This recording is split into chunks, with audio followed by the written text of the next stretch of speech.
Stay here with you, and your silent echo, your fading footsteps. It's time to walk away from you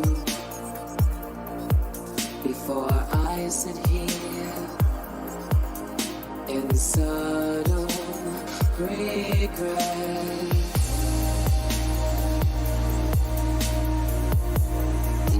You're gone, there's rainfall, it just keeps on coming down.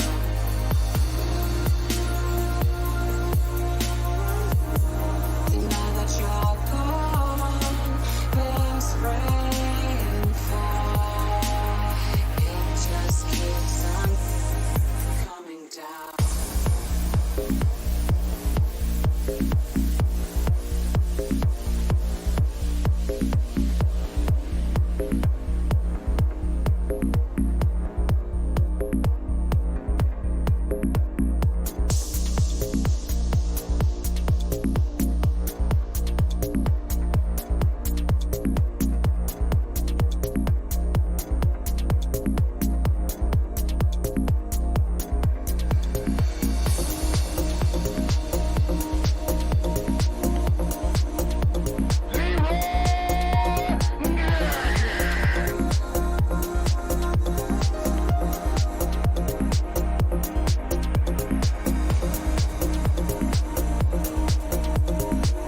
Wow, what a gavel. Sorry, my freaking browser is being stupid. I didn't start my computer, restart it, so it's just like, I don't even know. I can't adjust the audio because the stupid scroller thing. Hold on.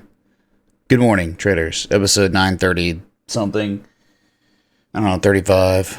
Wow, what a pump. Across the markets. How could Bitcoin not pump, you know?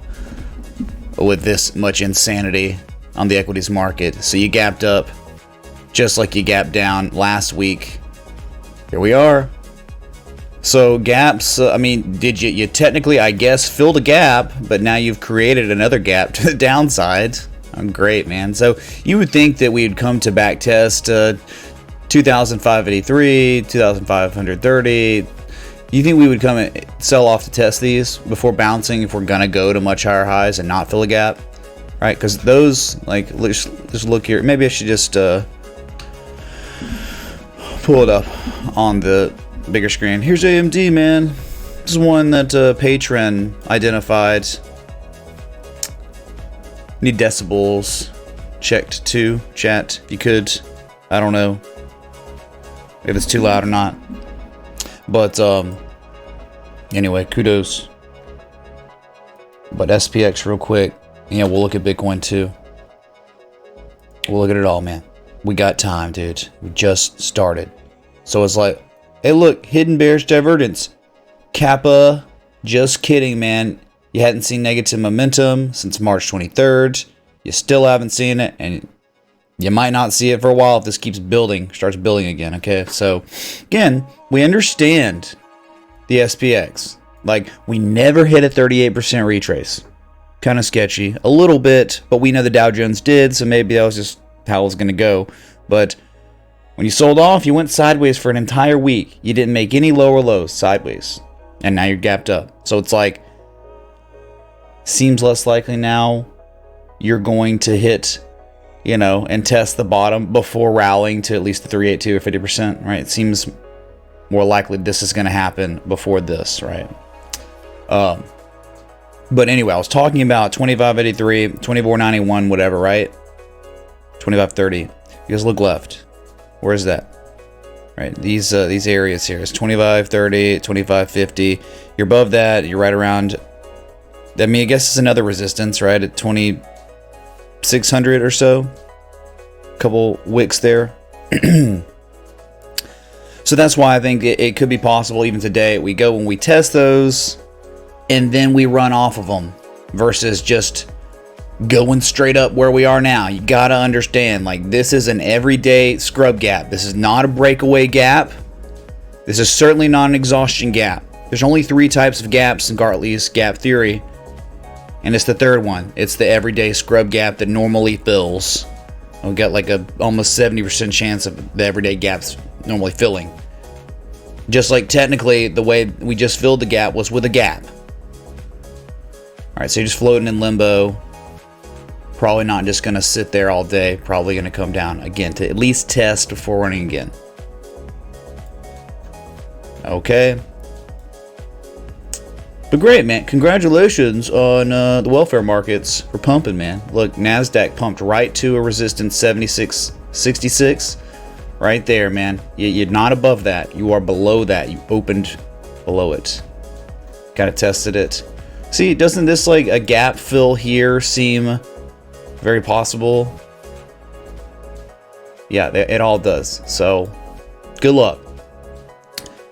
So the man of the hour, I don't know, I guess you could say kind of the man of the hour is Bitcoin. Wow, look at that. Perfect touch of the 50% retrace again. Again, right? Remember April 2nd we ran up, wick through it, then pulled back. And it just seems like, I guess you just had a lot of absorption going on. Buyers, you know, it's the psychological aspect of the ascending triangle where you have that horizontal line resistance, also known as like a supply line. And the buyers were getting more aggressive with the angle of ascent, steepening, we know that.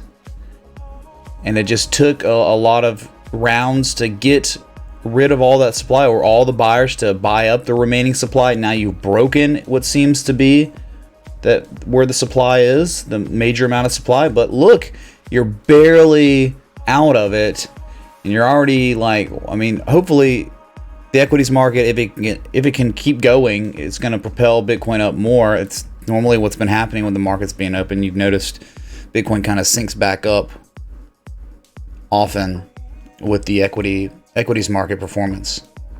So again, from your 10,500 plus high, the major high, to the major low, 3,800, no higher than a 50% retrace on this run today, where we're up 5% on the dot. Bruh. So don't get cocky. Why don't we need to get cocky? Because you're making slightly higher highs. We're talking like, oh my god, $200 higher highs, and you've got lower levels. And of course, this is not confirmed yet.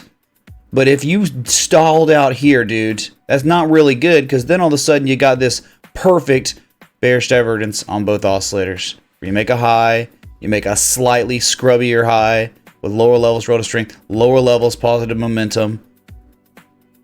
That's just, come on, man. What are you doing, Bitcoin? Don't do this to us. Don't give us buyer exhaustion just when you decided to finally break out, man.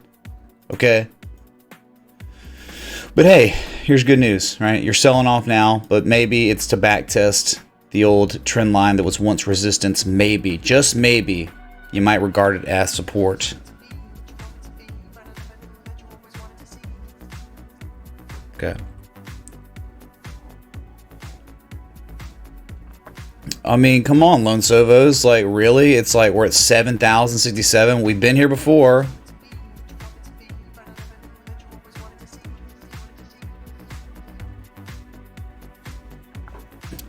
Adrian A, what you mean, man? 75% completion rule of pattern? Stop hunting?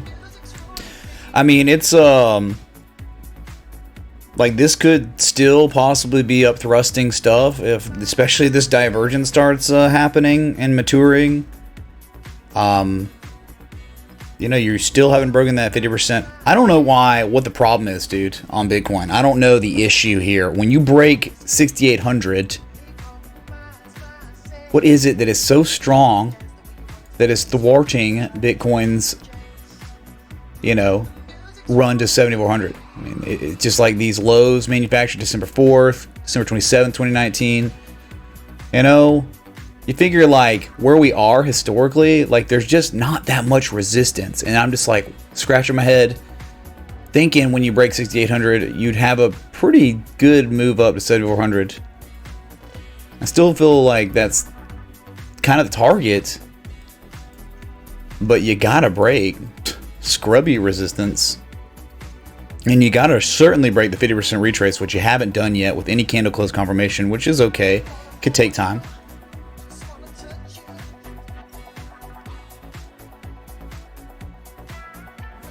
Chad, I'm glad you're here with me. I don't know, there's probably like 5 of y'all tuned in. It's, you know, Monday morning and the world economy shut down. So not much movement on the S&P. That's kind of to be expected on such a gap up, man. You'd expect some price action to at least test supports before you're gonna run again, if you're gonna. Okay. So, you know, with the world economy being shut down, with record numbers of jobless claims, it seems it is very much priced into the market. But if investors find out and realize, you know, when more time's going to go by, this whole month's going to go by where nothing's going to be open. If investors start thinking or realizing that when June comes around, or when we're getting closer to June, things are going to stay closed, that's where we could probably get a continuation of the dumps, the major dumps, the crash, deleveraging stuff. But for now, again, man, that's all. It all seems like it's priced in, and we're kind of on a wave, another wave, and it's still this. You see this pump here? That's how it started. I don't care if you saw a little bit. You're still in the next wave, right? This was one single wave in the end. Now we're on a new single wave. So it could take a couple more months before we see it end.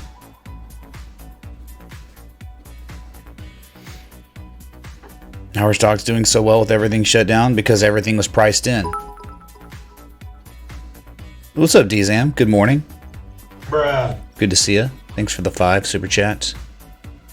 Glad you're here. It's Monday, right? I don't know. We could have all just slept in, couldn't we? What's the point, you know? Well, I mean, dude, Drewski, the stock market had its fastest drawdown in history. I mean, just dominating the great crash of 29, dominated 1987, dominated 2008 and 2000, and at the speed of which it lost 30% plus of its value. I mean, at one point, at the lowest low, the Dow Jones was down 38% in record time. That is insane. That's historical. What about Wyckoff distribution? I mean, technically, it still could be in the upthrust if this bearish divergence plays out. I mean, are you really going to say, look, okay, at this point, I feel maybe a little bit more confident about 7,400 because you have clearly broken out now with the candle close confirmation, which is big. That's like the first time, right, of the development of this pattern we've broken out. But you can't just sit there and stall. And this, again, maybe you're overbought on the, I think you're definitely overbought on the 60 minute. You don't even have to look at it to know. So maybe, hopefully that we've got, you know, oscillators cooling off on less significant time scales, and eventually the equities market can run, and that could help further drive up Bitcoin above the 50%. But I mean, come on, man. Like, you can't let this mature. You can't let bearish divergence start happening right now at a 50% retrace. Otherwise, that's kind of be toppy and you might sell off again. So, and it could just be an upthrust of the pattern and a false breakout. So you're not out of the neck of the woods. You know, on the Wyckoff distribution still could be real. And we just have to wait. You're not any higher than you were when you when we called the upthrust after distribution. You're no higher than that, right? The wick, where it got all the way up to 7,300 roughly. So T-Zam, you're a black sheep, very busy. Oh yeah, big thrusts, nerd man, sure. 2583 S&P 500. Really want this to be invalidated. That would make me feel the best about the ascending triangle. Man, if we could just, you get one more rally up, you could probably invalidate divergence on the RSI at least. Did I ever? No, I did not. Oh my god, I forgot. That's something I have to do every morning. Normally I've got here, I'll do it real quick.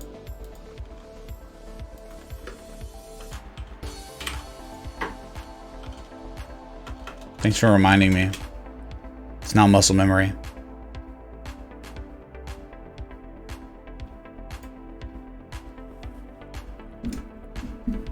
So Hendrik.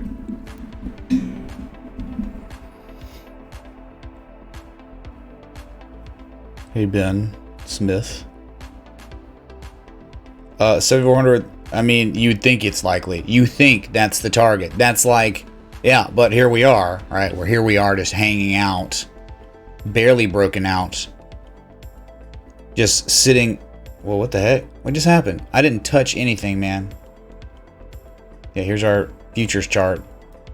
It was a good one, man. We are experiencing issues with CME orders. Please call the trade desk if you need immediate assistance. Ah, that's what it is. It's an alert that popped up. Correct. Oh, what the, we were looking at Bitcoin?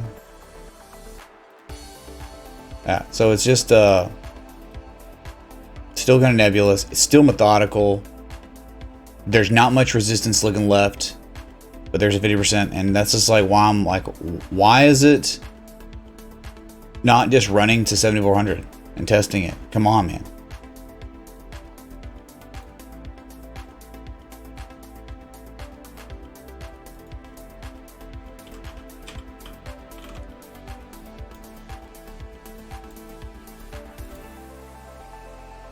But either way, still in the downtrend on the daily on Bitcoin. Right, you're looking at this. Yeah, thanks, Fed. All right, this still is the same, still in a downtrend, and this is like why 7,400. You'd think we hit 7,400. I mean, on the daily, do you even see? There's like, it's like this one low point from May of 2018. Like that's nothing, dude. That's nothing. It's like the only thing that's being regarded as resistance right now. So that just leads you to believe, yeah, maybe in time we'll see 7,400. Yeah, but that was, dude, you know, my stance on it was like, maybe leaning towards a little bit more towards the bearish Wyckoff distribution, but you know, this was also the argument. It was like almost neutral in a way. Dude, it's hard to be really bullish on something that's already hit a 50% retrace after a literal crash of the world economy, including Bitcoin. So a little bit more neutral than loaded for bull, loaded for bear. All right, so yeah, this was definitely an argument, and it's not even really played out yet. So congratulations on breaking out though. That's great. What's up, Yidna? Sure, thank you for watching. Please check Monero. It's the only privacy coin, man. The only good one, dude. I mean, I don't know. I like Monero more than others. Yeah, look at this, dude. You want to see super beautiful? I mean, good God. Let's just go get we should just bring back the catalogs, like the calendars. Yeah, I think I want to do that. I'm going to start a technical analysis calendar. And this is going to be your April calendar. It's going to be a rising wedge. Okay. So instead of girls in bikinis, we have beautiful textbook patterns that are well respected within the respective range or pattern, right? So look at that. We are approaching a 61.8% retrace, still inside the wedge, high to low. Incoming, right? 58 bucks, 618. Look, resistance, it's up there, man. So still, it's not a bullish pattern, and you can see we're making, you know, and of course this could keep going, whatever, to 61 bucks and still be inside the pattern. And you could still be in the midst of developing bearish divergence. Very real. Look, I mean, you're overbought now, and you're not making higher levels of relative strength yet. You'd have to go above 80 to invalidate bearish divergence. So good news, Bitcoin is back to doji level, 7,100. Yeah, I own a few XMRs. It was like back when I had Binance before they got banned in the US, so I had to do US Binance. So it's just my Moneros are just sitting over there. Haven't moved them or done anything. So, you know, it's not like too many, but it's enough for me to want to say, hey man, I own Monero, though it's a small position, and it's like that means I'll always have it. I don't care if it goes to 20 bucks, 10 bucks, it's just there, right? But either way, man, it's not a bullish pattern. So I'm saying that even knowing that it's gonna dump probably at some point. But dang, dude, you gotta admire it. Sorry, I'm getting the sleep out of my eyes still a little bit. It's up 8% today, but guess what? That's not even, you know, that's okay. There's other altcoins like Zcash up 11.6% and XLM up 10%. It's kind of the bigger ones. Everything else like 5 to 7%. You want to look at XRP that I think is still inside of its log scale pattern, right? Yep. Look at history repeating itself for the third effing time. And just because it's remaining irrational longer than we can stay solvent for the most part, doesn't mean it's bullish, right? Still in a bearish consolidation pattern, man.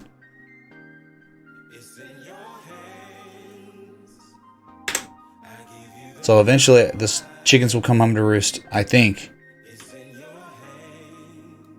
All right, and whenever you break out, you've got your measured move. It'd be interesting to see, you know, if Bitcoin hit 7,400, you'd think maybe XRP would go up to maybe 20 cents. Maybe not, though. They're percentage-wise almost following perfectly. XRP is up 5.5% and Bitcoin's up 5%, roughly. So,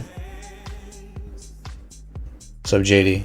Hammer will work. Hey, good stuff, man. That's good to hear, you know, because there are a ton of people, I'm sure, that wish they could be getting hammered with work.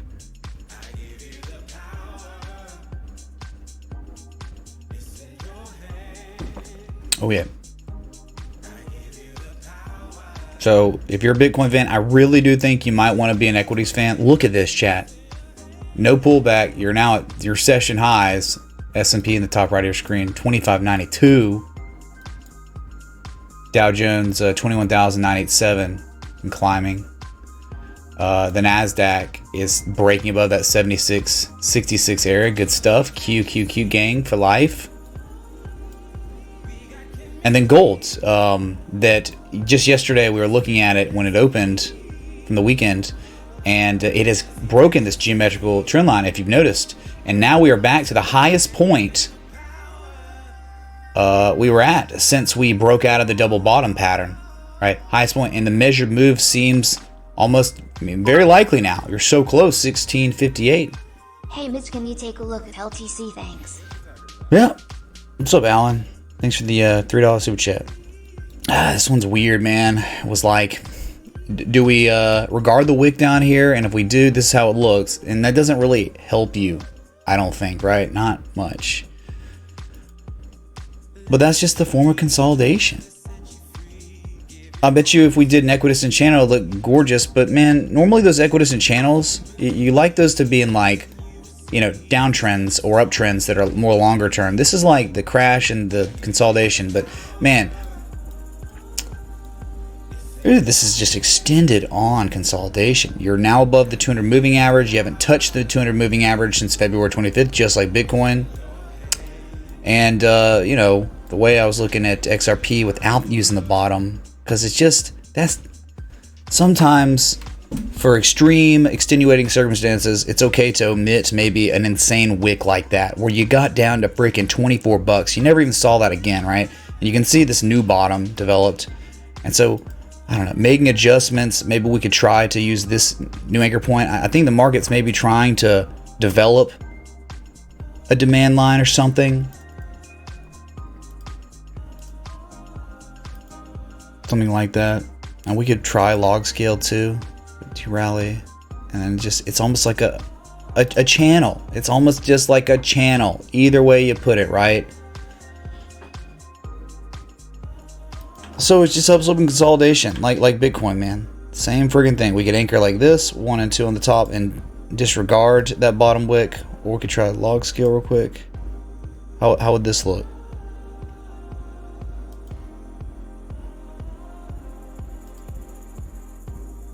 You know, like that. Or if you want it. I mean, dude, it's like, okay, if that's the case, you're just right around the heart line, I guess. So it's like you've got this just channel, upsloping channel bound asset right now that is from its high point to low point. It's nearing a 50% retrace, but I don't even know if you're in linear scale. Dude, you understand how these altcoins, a lot of them are underperforming Bitcoin, right? You get where Bitcoin is. Bitcoin crashed the same thing, just like Litecoin. But look where Litecoin is. You'd have to go to $47 just to get to your freaking golden zone. Bitcoin, if this was the same chart, Bitcoin would be right here at $54. That's how underperforming Litecoin is to Bitcoin. That's pretty wild, right? I would think so. So I think that's like everything. Mostly everything is like that across the altcoin market. What does that tell you? Bitcoin's pretty strong, man. So we need to go back to the stocks real quick because they're pumping. Session highs. Anyway, we don't go back down to Teslas after hitting the 382 or 50% on SPX. Oh, we certainly could. I mean, that's the game plan. With more economic data coming out in the coming months, the economic devastation that we're about to see on paper, the unknown that's been scaring everyone, we're gonna know soon how bad it is. And so, yeah, 50% retrace. We go up there. That's a perfect time for. I think it's enough time will go by the time we get there that enough people will become complacent and they'll forget kind of what has happened. The major wave was down. So you run up, you stay irrational longer than people can stay solvent, 50%. I mean, even if you're lucky, because central banks are just buying crap now, I don't even know. Who knows what's going on behind closed doors with getting equities, you know, pumped up, getting them like preventing it from really crashing. There's just so much intervention that's been going on, and it's the strongest entities in the world that are doing it, right? You can't underestimate that type of power. So that's why you got to think that we could eventually see a 50% retrace and maybe, just maybe, a 618. 618 is like reaching. But, you know, we get up here, Dow theory, that's where we could majorly reverse to the downside and then eventually test lows and go to lower lows. Dude, it's a recession, man. We're in a recession. This is real life, not a joke. Dude, it's just like people get complacent and we just can go back. Swole Daddy. Nice name, dude. I didn't even notice. Oh, well, just got through the daily. That's fine. So we just go back, man, to like, you know, we topped out. You know, this is a crash. This is a pretty nasty little crash here. You have a real nice rally. Right, you crash again. You have a really nice rally. All right, look, you came down, you tested the bottom. You think, oh man, maybe we're just double bottoming. This is it, right? And you rally up, you make common retraces, and then you hit the 200-day moving average, and then it's just like down again. And then consolidation's bearish, bear flag, and then more crashing. And this lasted for 18 months, man. So I think people just need to put into context. We're only like 6 to 7 weeks into this thing, man. And it's almost a fact now that there will be more economic damage done by this event than the 2007-2008 global financial crisis. So why in the world would a recession that lasts 18 months not happen? How, I mean, like, really, how in the world, with all the debt we have, man, I mean, what is the Federal Reserve's balance sheet now? Because I haven't looked at it, but we were already, like, by early February, before the crash even started, we were already, like, matching all-time highs.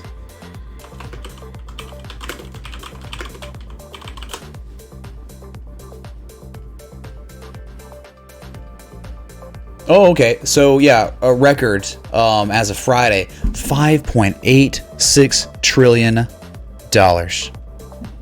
It's them buying debt, and that's going to keep going. That's not stopping.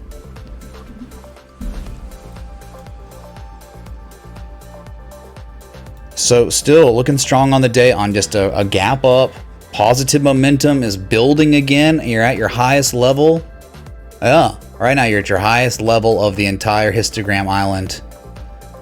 And Bitcoin is 71.15, kind of responding well to the equities market rallying.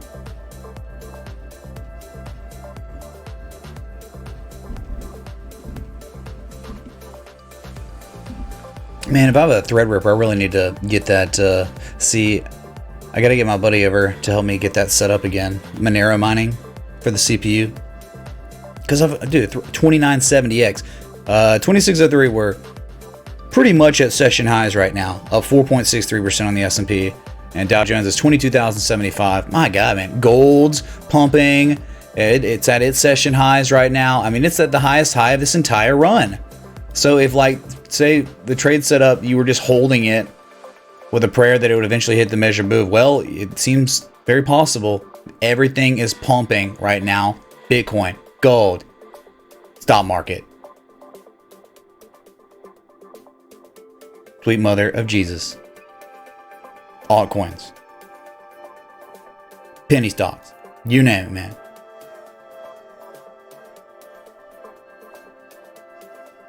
Yeah, hard to find red today. Really hard to find red. Unless it's luck and coffee. Oh my God, it's down 20% today. Jeez, what a freaking scam. $300 million, by the way. It was just a prank, bro. It was just an accounting error. You just don't get it, man. We totally get it. Excuse me.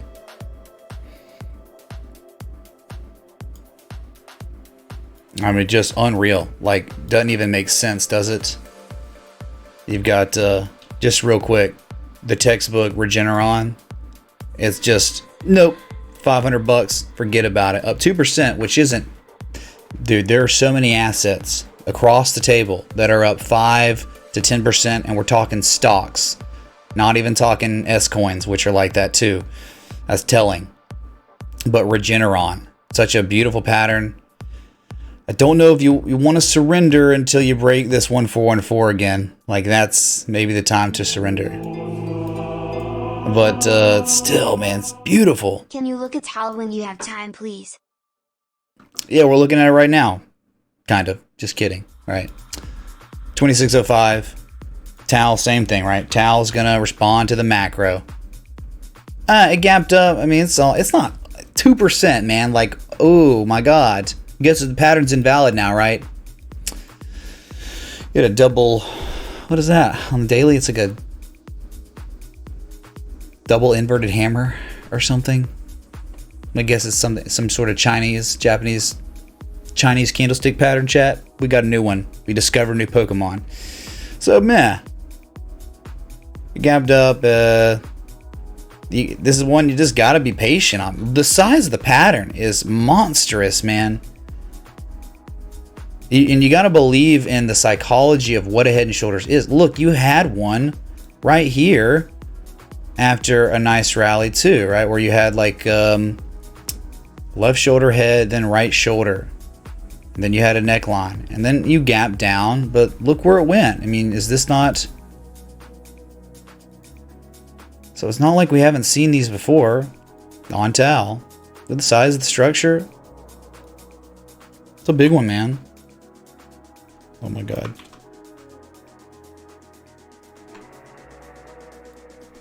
Right, so I mean, you know, these patterns... Geez, you'd think that this would play out eventually, and if not, thy will be done, man. It happens, but like... And then we look at the weekly, right? I mean, it's not really a valid pattern, in my opinion. You know, a patron pointed this out on Thursday night, and we did look at it, but too much white space. And not even 5 touches, 1 touch, 2, 3, 4 touches. So again, not valid, but you can see it. It's just like a high and then the higher high where you're right. So patience. How can this play out, or how can it begin to really start playing out when the macro is up 6%, right? It's tough. It's tough on days like this.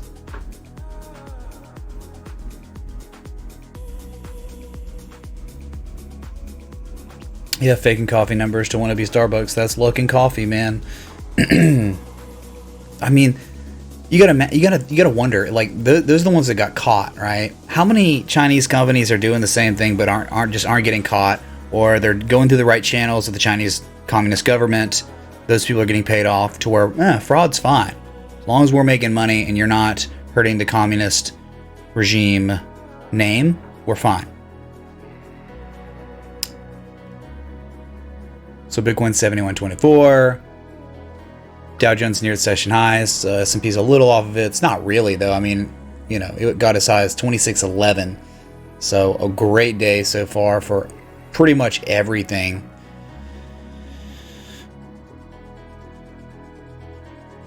Florian, yeah, maybe I should, man. I mean, who cares in the morning though, right? Blue light in the morning. I mean, don't you want blue light in the morning because you don't want to get sleepy? I think that's how it goes. Yeah, for night streams and stuff, sure.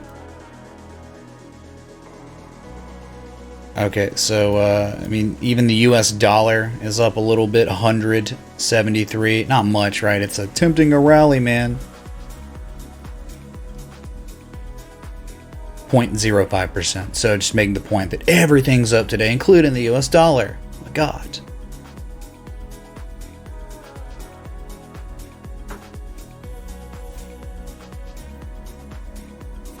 I mean, Saturday depends on your viewpoint, right?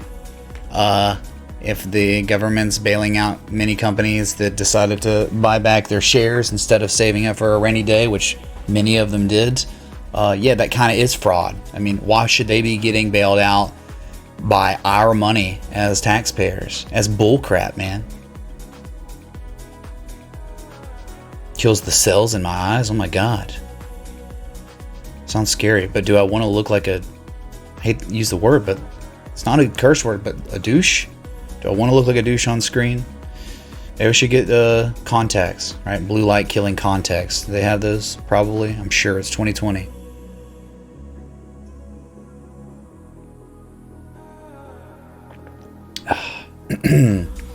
So thanks for the 550 tuned in.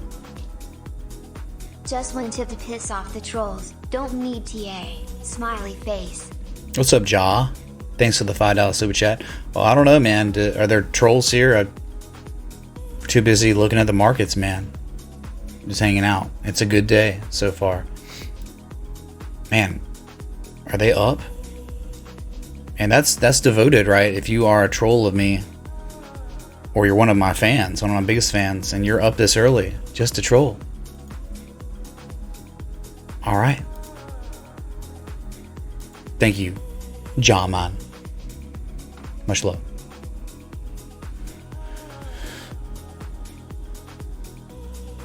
Mario's over there working hard from home. Working in the chat. All right, let's go, dude. Thanks for the advocacy, man. We appreciate it. Yeah, so we could look at some of the MAGA stocks, I guess, that are helping drive this market a little bit, I'm sure. I don't know, man. You know, Microsoft's up 4% on the day, right back. It's no higher than it really was when it got to its high point of 164.81 last week. Was driving the Qs, but look, positive momentum to its highest level. It's growing again. It's waxing, I guess you could say. If I always say waning, the inverse of waning is waxing. So right back around that 50% area. Hey, it kind of reminds me of Bitcoin, right? From Bitcoin's respective high to low, 50%. So Microsoft and Bitcoin, are they the same thing, man? Not really. How's the weather? Dude, weather's incredible. It really is. The issue is, you know, the fact that people can't congregate or there's nothing to do ever. That kind of sucks, man. Like, real bad. You never got a notice from my live streams. Ramiel Law, are you in the Discords? Because if you're not, well, we only talk about joining the Discord every single stream for the specific reason of people almost every single stream saying what you said. I never got a notification for your live stream. You get it?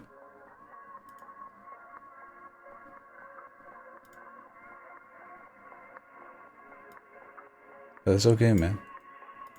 All we can do is get better. And you can join the Discord right there. Spam the link. You don't even know what that is. Well, man, that's your ticket to never miss my live stream. That's what Discord is. It's just it's an application, a wonderful application for our community to stay together when the live stream's not going.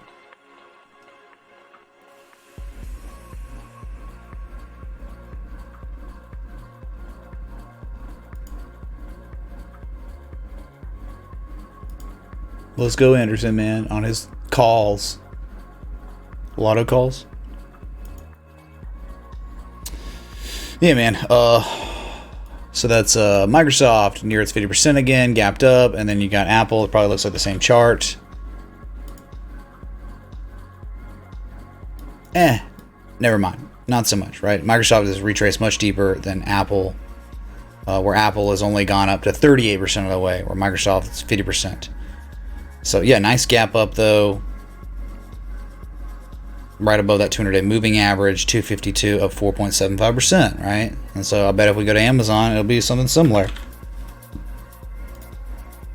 There you go, up 2%. So kind of underperforming. That's okay. It's a defensive stock, right? So it's like when the market doesn't do well, this doesn't get hit as bad. So meh. Amazon gang for life, right? Stock of 2020. This is the one, dude. This is the Neo. The Matrix asset that I think is going to have great earning report, right? Don't you think? I mean, just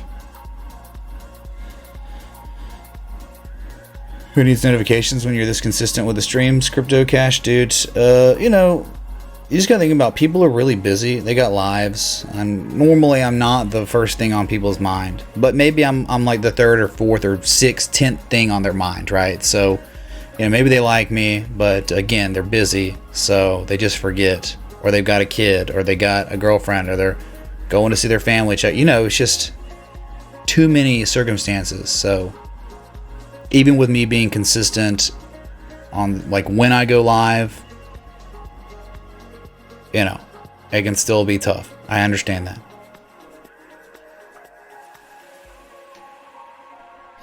Bitcoin 4-hour divergence. Yeah, Igor, we're in the midst of working on it. Yep. Yep, we've talked about that already on stream as one of the first things. And it's like, what the heck, man? We're at, and you know, Igor too, I guess you're just tuning in. We're also hitting that 50% retrace like the Jesus, man. Like, you just can't make it up. 71, 75. You know how long it's been here. It's a fib. These fib anchor points. The high, the low, the halfway mark. And what the heck, man? With such little resistance looking left, what are you doing? You need to break this. I must break you. Because if you don't, well then, yeah, that will start maturing. It's not matured yet, right? You got to start seeing some waning positive momentum. But yeah. What's up, DZAM? Bruh. Thanks for the 10 super chat on the day. You're amazing. Chi-Town.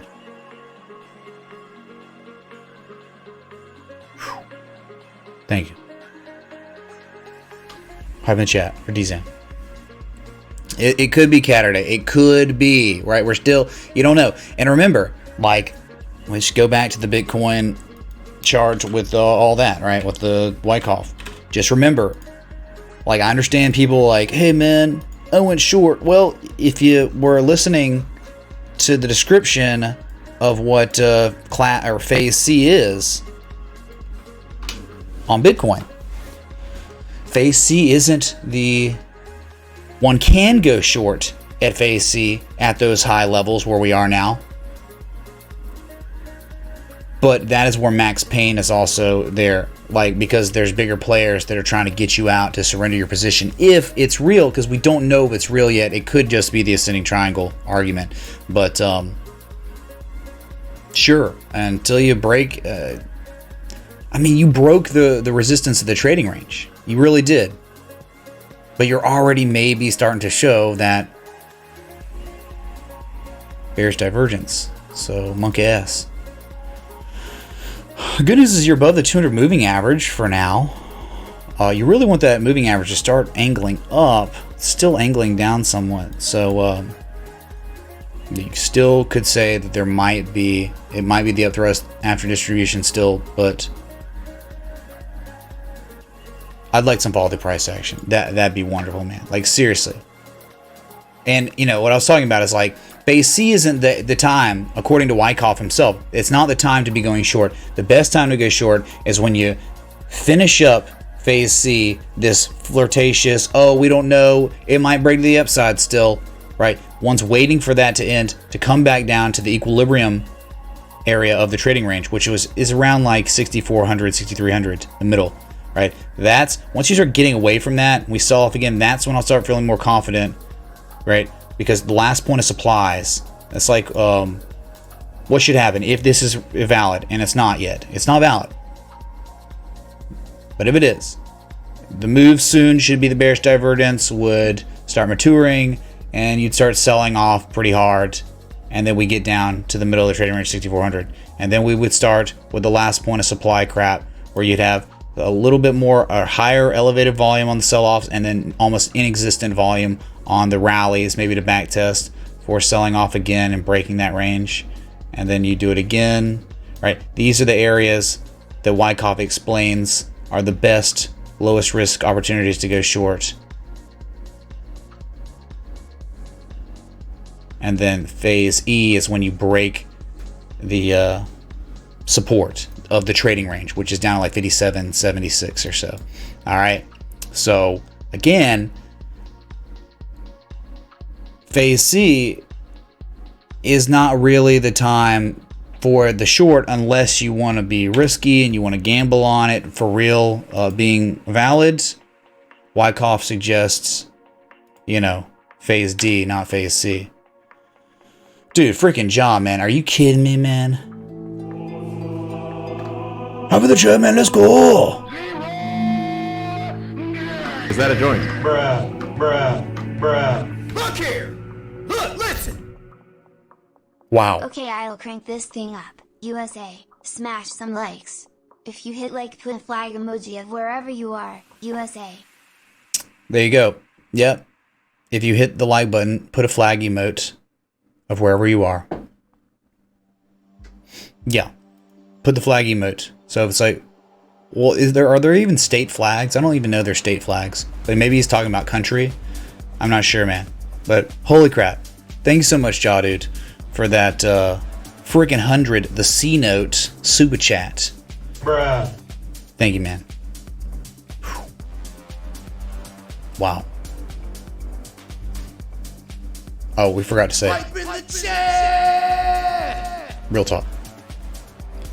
What's driving Bitcoin to climb like this, Eli? It seems like the equity markets are really helping, right? I mean, futures, they started exploding last night. What else started going up with it? Bitcoin. Bitcoin has been following the equities futures market all evening and all morning. We've been following that. We got pirates in the chat.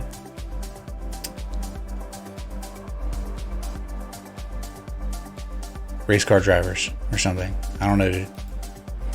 Ja, I don't think that worked very well. We have a bunch of different flags. We have golf flags. Valiant effort.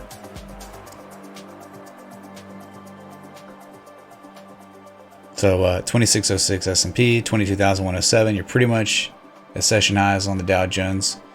Gold's pulled back just a little bit, 1648, and Nasdaq is at session highs, 7715. Let's go, MAGA stocks, the Qs. Pump it, dude.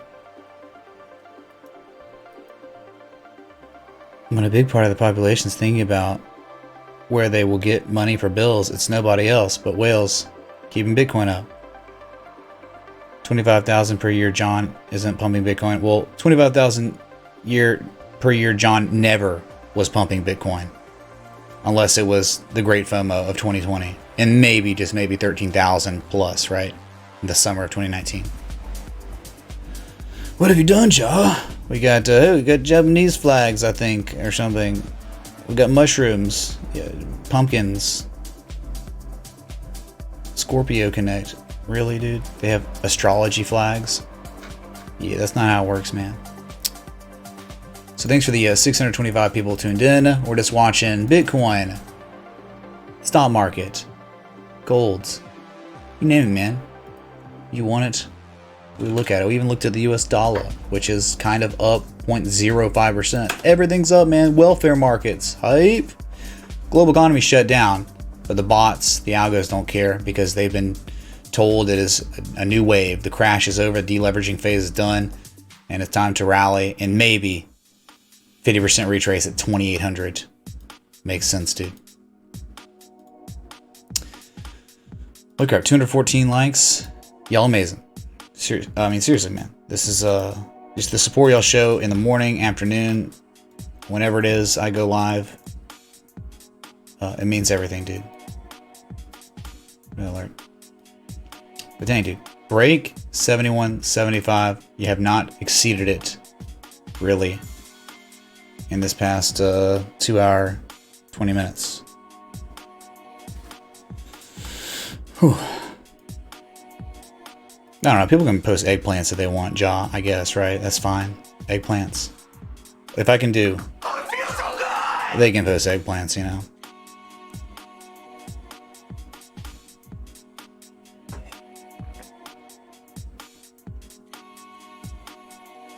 I mean, yeah, dude, we kind of look at anything, Dead Letter. People ask for stuff, we look at it, you know? We look at Australian assets, sure. We have plenty of Australians, dude.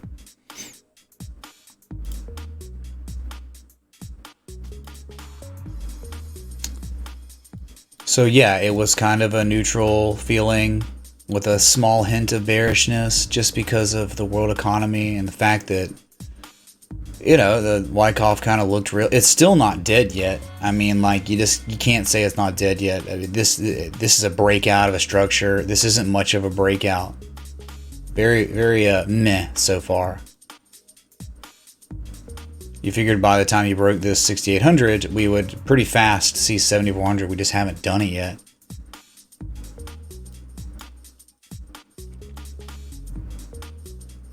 What country has an eggplant on its flag? I don't know, dude. Let's Google that.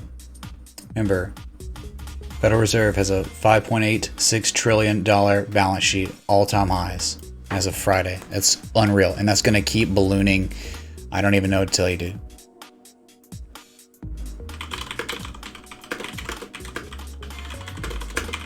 I'm gonna go with 0, or not. There's not a country with an eggplant on its flag. But there's something called a moussaka, which is an eggplant, potato-based dish, often including ground meat. Gross. Seriously, that's just gross, man. On the eggplant stuff. What's up, Jamie? Thanks for the $1.33 super chat. Yeah, those Australian dollars don't go too far these days, mate. Jamie, coming in from Tasmania, though. Duck's guts, bro. I gotta Google that now. Duck's guts.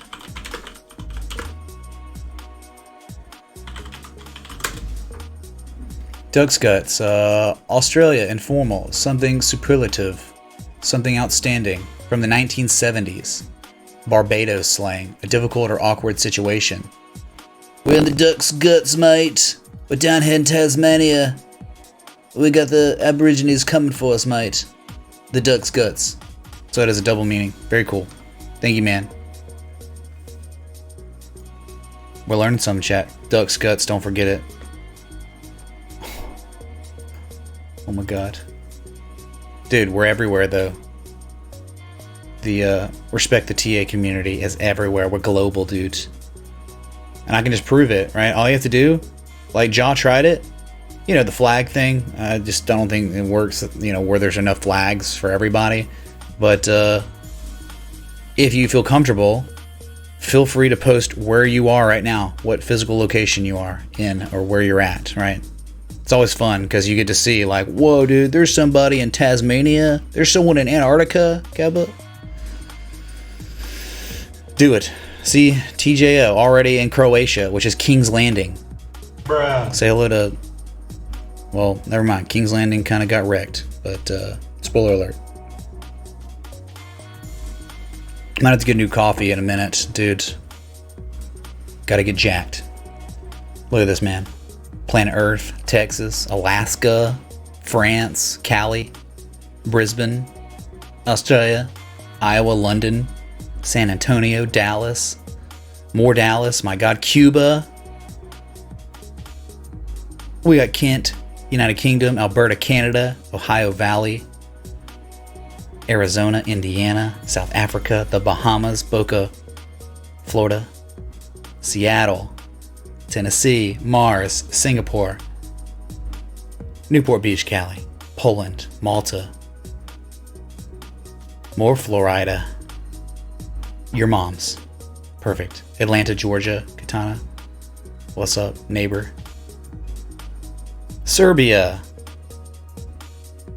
Boston, yep, Mississippi Jesus, man, Wicklow, Sir Charles, Belgium, Pittsburgh, oh my god, look where you are, everybody. You get it, right? We're everywhere. Bosnia, dude.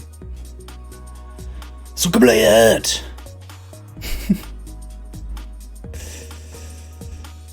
Michael Hinkle says China. I don't know if I believe you, man. Are you using a VPN? Because you might be screwed.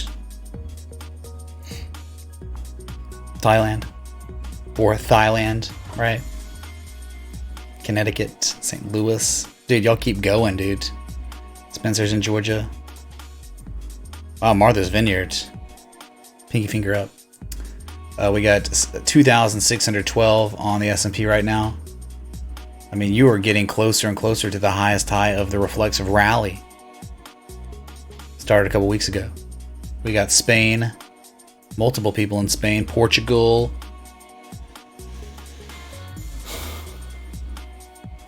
We got like multiple people from Atlanta, Mark, I think. Is it Birmingham, Ryu, or Birmingham?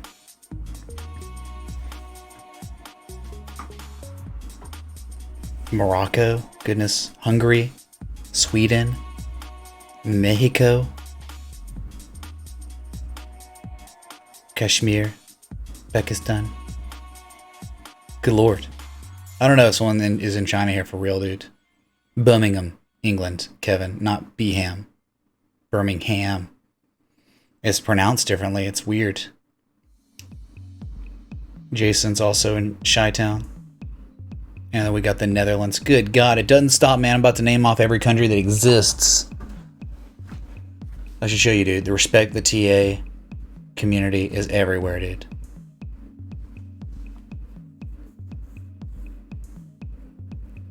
Danny thinks the whales are going to enter here. Well, you sure as heck better. Yeah, Jimmy Birmingham. Oh, I know it's a good time for the Europeans, for sure.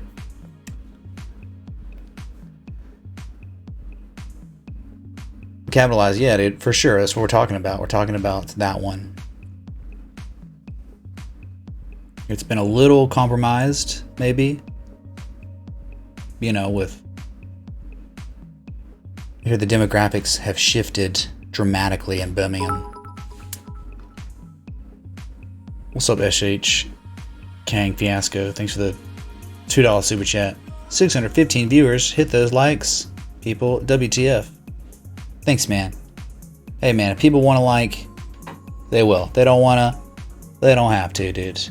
It's free entertainment. We're just hanging out, covering the live price action of the stock market, the crypto market, and I guess you could say the commodities market. You want to look at a commodity? Let's take a look at oil. That, yeah, dude, seems like that President Trump tweet lasted all but for a day or two. I don't know.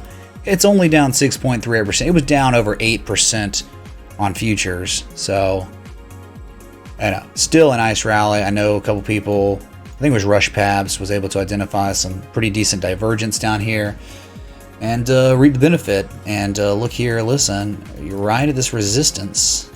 Right, that peak from March 20th.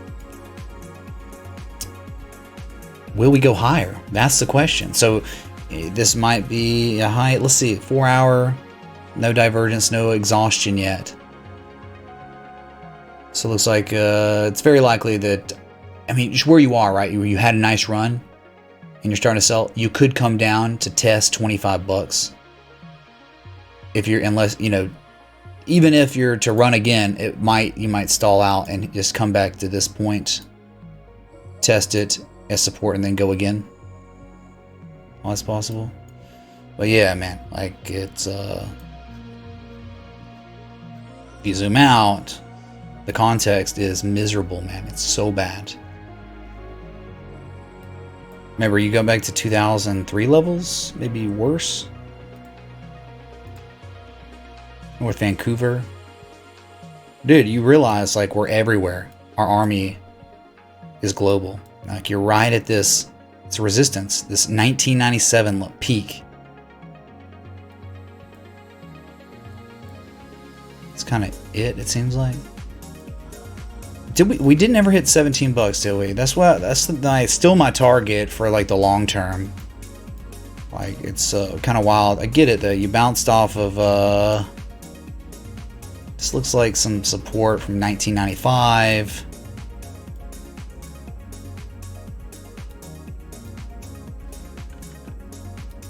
Yeah, that's it, dude. It just, I guess you got exhausted and it was time for some sort of reflexive rally that really is almost nothing, right? We just go from that high.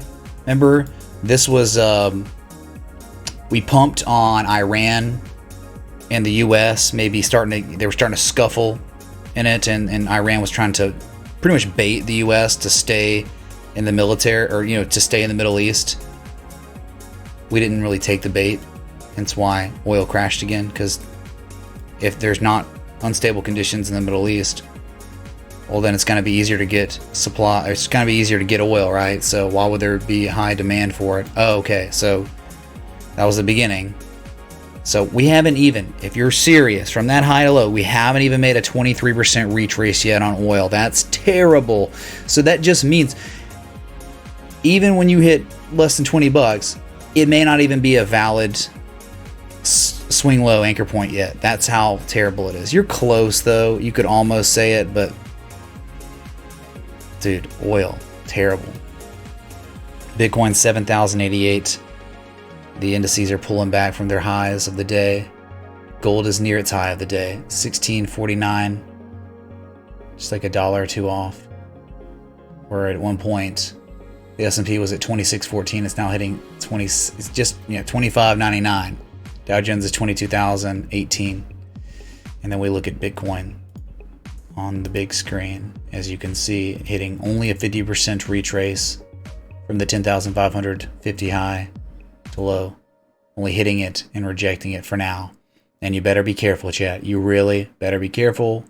You better not fail to launch on a breakout, because you don't want this divergence to mature on both oscillators. That would be bad. Very bad for the bulls. It would give a false sense of a breakout and king-ishness, and we could sell off. Gold inverse head and shoulders. We looked at it. I mean, that we broke the neckline already, if that's the case, Simpies. But I don't know, man. Like, it's kind of scuffed looking. That neckline's pretty freaking steep. This is what he's talking about. Left shoulder head, right shoulder. You only want that neckline to be a little bit closer to the top. But nevertheless, it was a geometrical breakout. Measure move of the double bottom. Seems like it's going to finally be hit. And if you're lucky, you break that. You could come test 1704 again, and that would make sense if the free market that dictates the price of gold, if it's going to follow the actual spot price of real physical gold, the bullion. I mean, if this was following the bullion price, we'd be up at $1,800 to $2,000 now, because that's how much premium you're paying for physical gold. Legit, man. You can't. There's no deal on gold now. If you can find it, let me know. Are we cool, chat? You know what I'm talking about? Everything going on? Yeah, thanks for the 600 people here.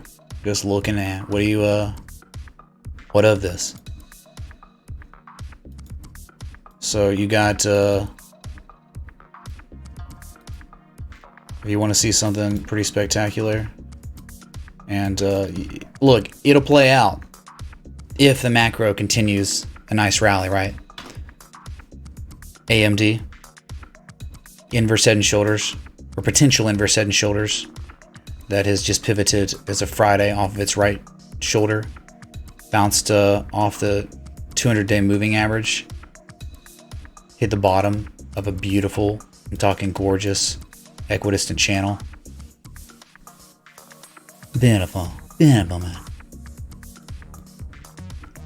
So, if it was to play out, you could probably see the top of the channel again, which would be insane. That'd be all-time highs. Dr. Guy has a dart in his neck. Things are going to get much crazier. Diversify.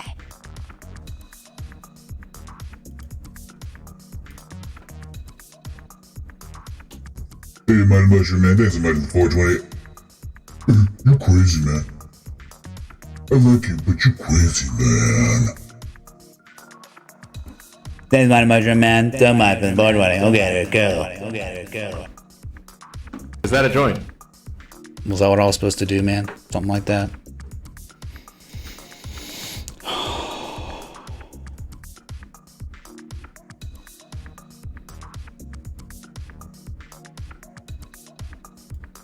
Dude, just not the price act. I mean, it's great that you broke out on Bitcoin. I'm just like a little disappointed so far. But yeah, if AMD, if it was to play out, man, you could just think.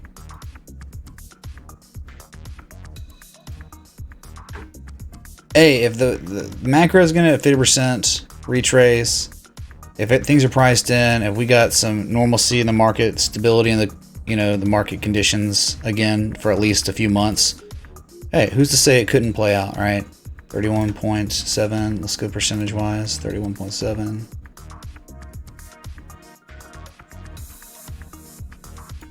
Isn't that insane? Right, 31.7%. We're in log scale, so when you do measure moves in log scale, you go from percentage to percentage, right? It's not price. So that kind of puts you right back at the top of the channel if it's to play out. So AMD might be a decent long. It might be a great tool to make gains with a bullish pattern, right? Just like we are looking at patterns that look like this all across the markets. You're in an uptrend and you're showing a bullish reversal pattern, right? AMD, one to watch. It's up 7% today, unfortunately.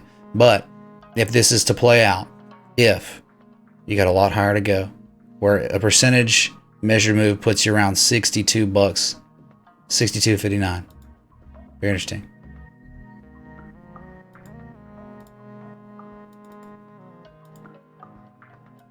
Any questions, Beeler?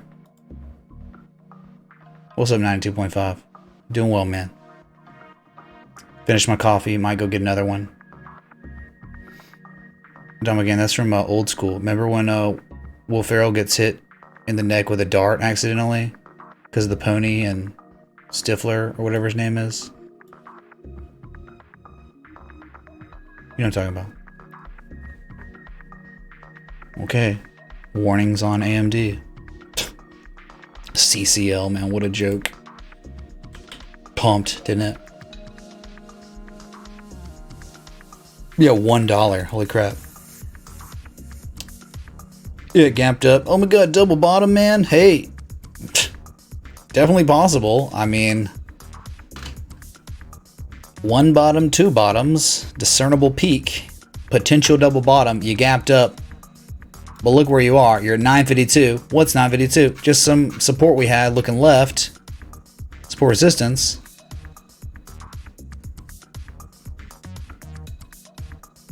All the way back. All the way back from 1994. So this is now a support resistance area. You're regarding it. You're testing it. You're not breaking it yet. But that's exactly where you are. Being tested. I guess this peak here. So it's kind of like this mini little range right there. 952, 985.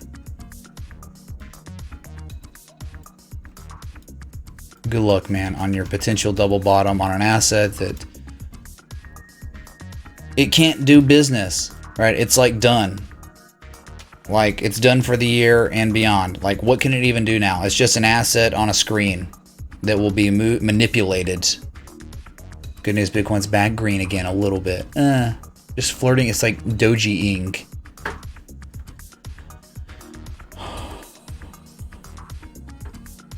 That's right, LMNP. It feels so good once it hits your lips. I'm talking about coffee. Yeah, right now. So congrats, dude. Up 13%, 13.6%. It's climbing 965.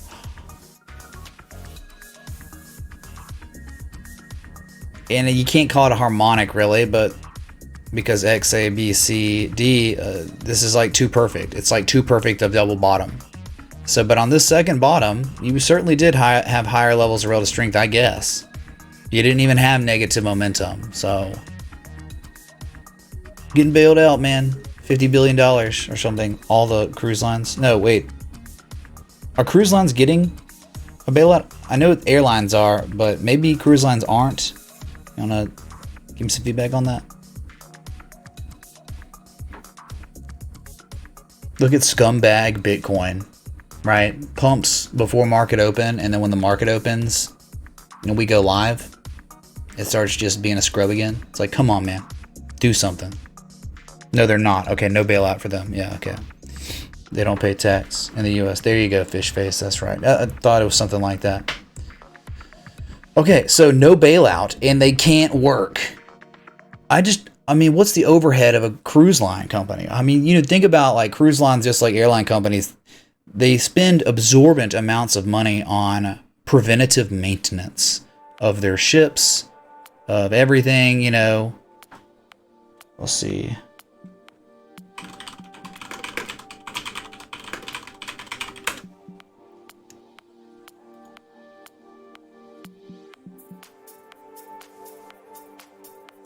Trying to look for some I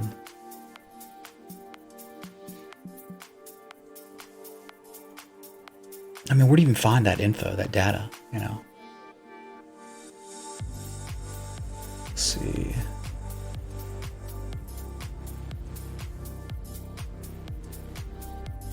So it's like they all have stupid amounts of debt. Like I think it seems like that's like their notorious characteristic of all cruise line companies.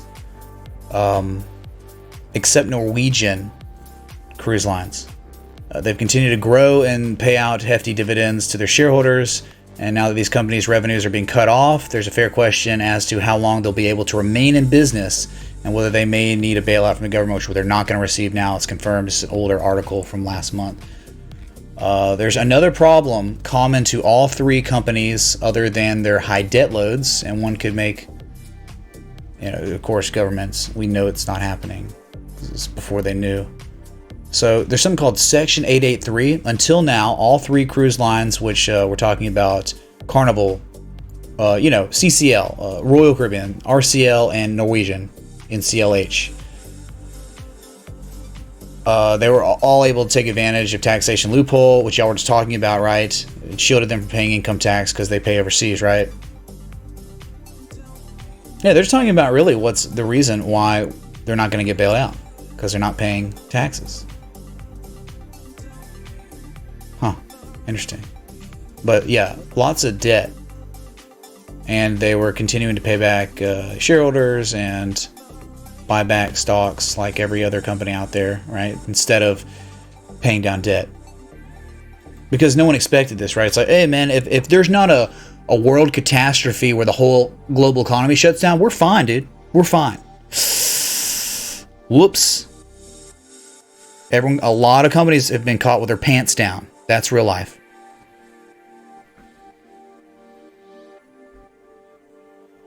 Saudi Sovereign Wealth Fund bought 43 million shares in CCL. Neil,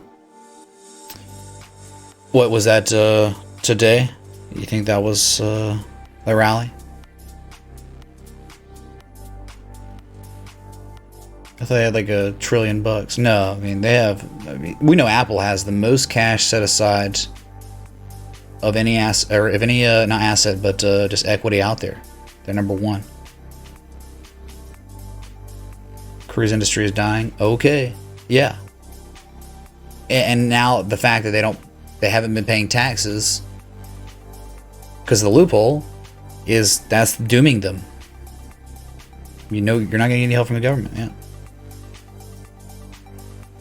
Fishface says CCL is the low-class cruise line. See, I've never even been on a cruise, man. So, okay, so maybe that was what helped propagate prices up higher. $43 million worth of shares bought by sovereign wealth money,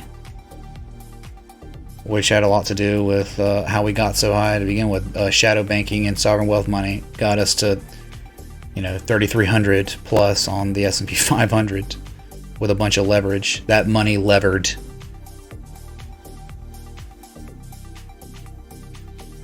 $43 million shares, 8% of CCL.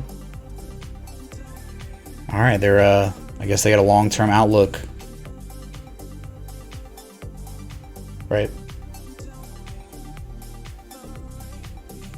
Did you like them, Nexus of Hate? All right, let's take a look back at the quad screen. So 2602, just hanging out, man, hanging around off your session highs, but not too far off. Still very much in the green, above your open, and you've gapped up, and I mean, dude, you're up like 5+%. Just like Bitcoin. And gold is at its session highs, 1650.41. Looking good, man. Gold hanging in there. Nexus loved them.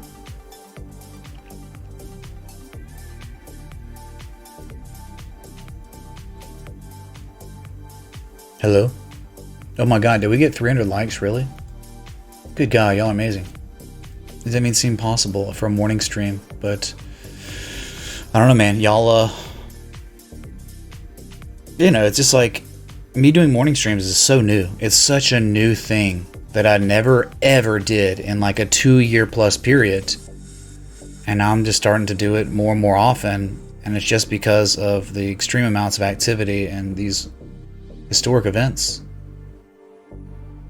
And it looks like there's a lot of y'all that want to witness it too and see it, right? Thanks for giving me a chance, because you could be watching CNBC on Max Audio, or you could be watching someone else who's better than me at streaming and giving analysis and all that,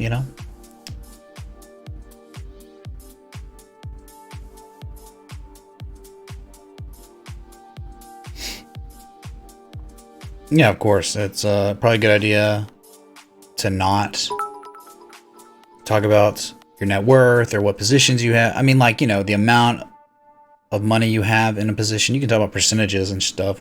What's up, DZAM? That's the 15. super chat on the day. You're amazing. Glad you're still hanging around. It's we've been live now for 1 hour and 20 minutes. Bruh. How is that even real? It just feels like time flies. That we call it the TA time machine.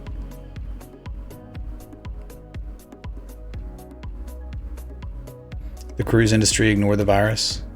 They kept doing their thing. They spread the virus so bad with their stupid ships. You hope they lose all their money and go into massive debt. Well, that's, you know, they already had debt, Gundam Wing, as we just discussed, which is real bad, and they didn't pay taxes, so they're just like, they don't really have much of a life raft, unless you're talking about Saudi wealth money coming in to buy up millions of dollars worth of shares today. Time doesn't exist. Yeah, I know. Everything is everything, man.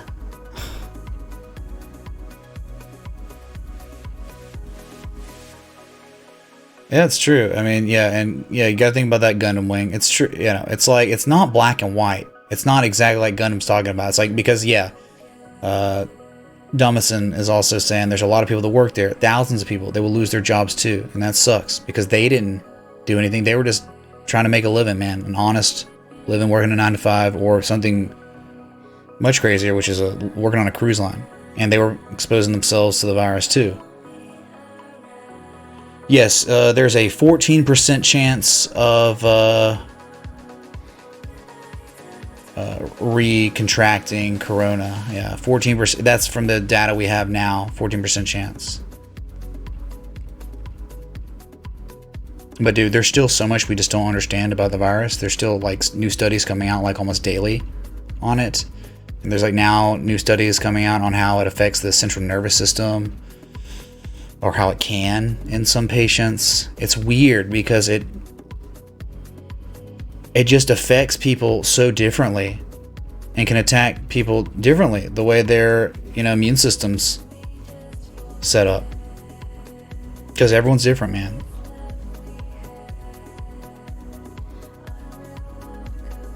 You know what, Jaw, man, I don't know if you've ever heard of these, but I take these out with me.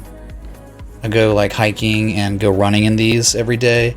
They're amazing. I don't know the model. They're like the best that money can buy, really. But they're these Sony headphones, noise canceling.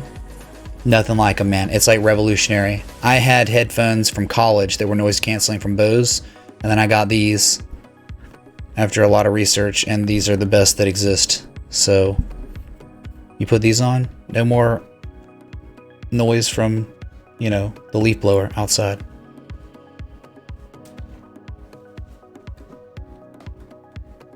You'd bring your own booze so you wouldn't get a $700 bar bill. Yeah, I'm sure. But some of those probably have all-inclusive, right, too? Prison food is better. Wow. What cruise you talking about? Carnival? Because I'll definitely note that. Falling below 2,600. The Dow Jones is about to be below its open price. It just cracked below 22,000. Kind of getting a little bit of selling. 25.94 S&P.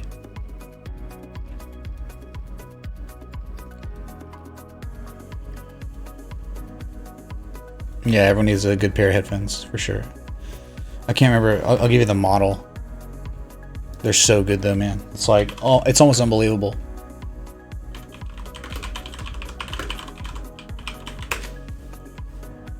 Yeah, they're like the, yeah, it's the WH1000X M3. Those are it, man. The best. Or nothing else. Was that Mercedes slogan?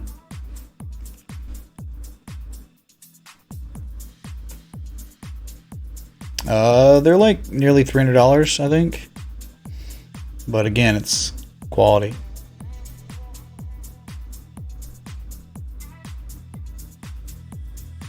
Dude, if we go on a cruise, we're all going, man. But dude, you know, I mean, when's it gonna be? Like, probably be another year or more before that's even a possibility. Jacob says he has that model. They are amazing. I concur, sir.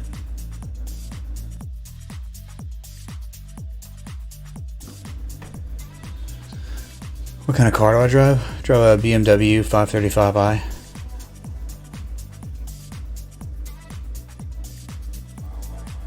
TA Cruise. Yeah, it'd be nuts, man. It would be really cool. Like for a 50,000 sub meetup. Because I'm sure that'll be way more than a year before we get there. Dude, I would just be happy with 30k subs. I don't know what to do to get there. It's such a slow, methodical grind. Good news is, I mean, it sucks that the market's crashed, you know, and Bitcoin crashed, but it has helped with the growth of my channel. Like, that's one thing I can't really complain about in these past few weeks is how, you know, we've gotten some steady growth, finally, dude. You figured I was a Tacoma truck boy? Why did you think that? What about me sticks out as Tacoma truck boy?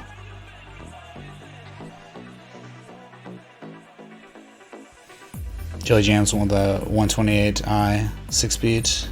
I don't know, man. I like the power move. I like the bigger car. I don't know, man. Like, I was thinking about a Cybertruck maybe for the next vehicle, but that Moonboy said he would never tip me again if I got one. So I'm like, maybe I won't do it.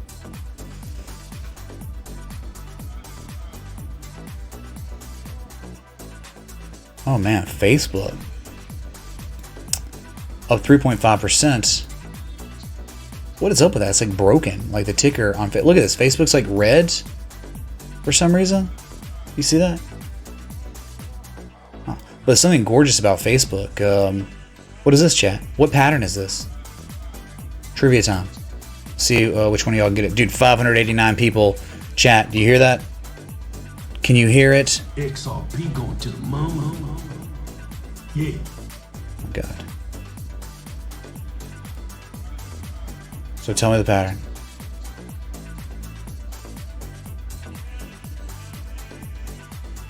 Everyone's wrong so far. Everyone's literally wrong right now. No one has gotten the answer right. Get a log skill, sorry. There we go.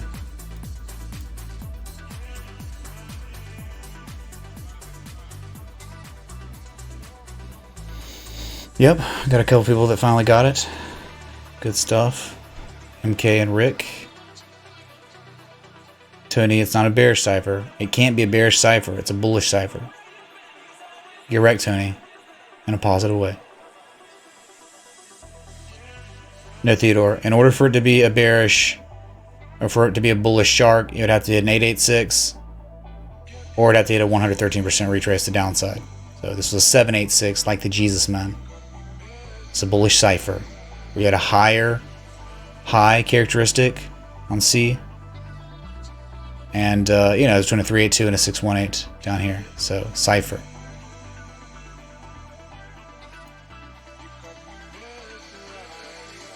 No, it's not a bat. A bat requires a lower high C than A, right? A lower high. And an 88% PCZ, not a 786. This is a cipher. High until it drops. Well, let's look here. Did I have it? Now let me what's up with these fibs? So the fibs here, how we should anchor high to low, high to the structure, C to D. We've already hit like a 382. This should go up to 181. Between 181 and 192 is some profit taking levels, but it's all in the macro, man. Whatever the macro does. And Facebook, we're thinking Facebook and Google are gonna probably take some pretty big hits based on what's coming out of. I mean, just sources are saying that advertising is gonna take a major blow. God, I wish I had that article. Oh, I do have that. Oh, yes, I have that article still. Okay, I'm gonna read off a little bit about advertising. Okay. So that's the industry I was in. I parachuted out of it a couple years ago, thankfully. I mean, little did I know what was gonna happen here. Well, you're talking about like these different industries, like basic cable, first off, like AMC networks, Viacom and Discovery are looking less attractive as cord cutting accelerates during the pandemic, of course, right? Everyone's coming to the internet, YouTube. We know multimedia conglomerates have already consolidated and pivoted, and they're in bed with YouTube now. Then you got digital beasts like Facebook and Twitter. They've issued warnings that they will take a hit from the downturn, while Google seems likely to also feel a pinch with us knowing that Google, 84% of their revenue comes from ads. So I think likely to feel a pinch is an understatement. Higher traffic isn't enough to offset lower ad spending amid a downturn in the economy. Yeah, dude. So you think about newspapers, that form of media. Shares New York Times, News Corp, Meredith, Gannett have they've already sold off as the industry continues to cut to the bone. Finding upside potential will be hard until consumer discretionary spending is on the mend. Yeah, it'll be a while, right?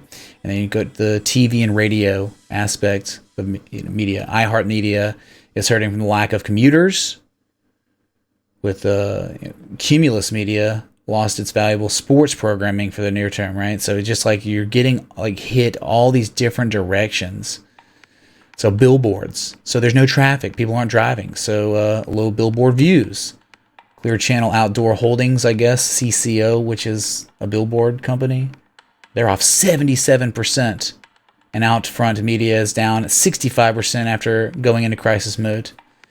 So then you got media giants, diversified power players, Comcast, AT&T, Disney. They've held up decently in the media sell-off, although they are all missing out on the sports revenue generated from major events. So yeah, dude, we're just talking about Facebook, man, and ads and all that, right? Bad news, man.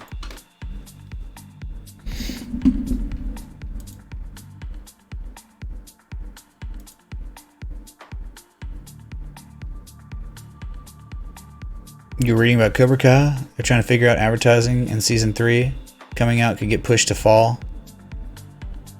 Wow, dude. Really? That's pathetic. It's like they got it finished, but because they're concerned about advertising revenue, they're just gonna not do it. Wow. That's effed up, dude.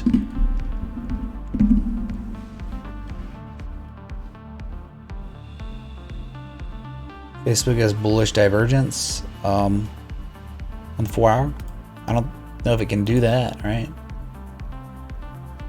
That would just be bullish convergence. It almost just looks like a bear flag, but we know. I mean, hey, you want to see something that looked like a bear flag kind of down here at PCZs? Look no further than another kind of media company. It's music. They do advertising. That's how they make their money. Spotify. Remember that pattern. Oh my god, man. It's a bear flag. It's a bear flag. No, but conditions are extremely different now. Much, much different than they were. Tell me what?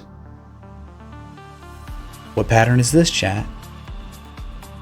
Tell me what pattern Spotify had. It played out like the Jesus man.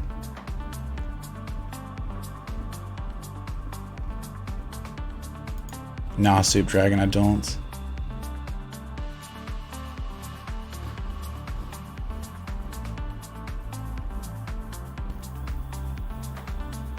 S&P right around, yeah, right at 2,600 again. Dow Jones just barely over 22,000.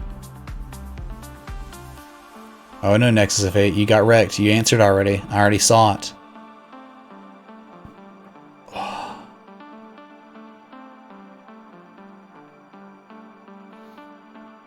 Spotify has a subscription model. Yeah, it does, for sure. I'm thinking more like Pandora, I guess. Even though they all have subscriptions. Wow. We have one person answering. Literally one person answering. Oh, there we go. Adrian and Alex coming in to save the day. Yeah, sorry, dude. It's not a bad. It was a trick question. It's the same freaking type of pattern. It's still a bullish cipher because the higher high on C and the 786 PCZ. Same thing.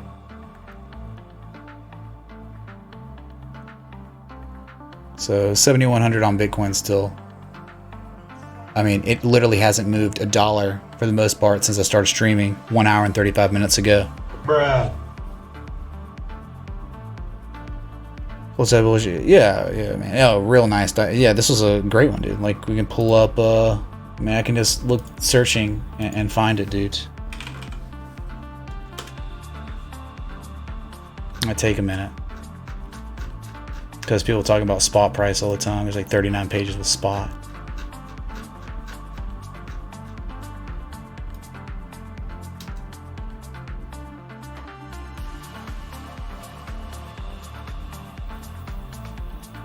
Good God.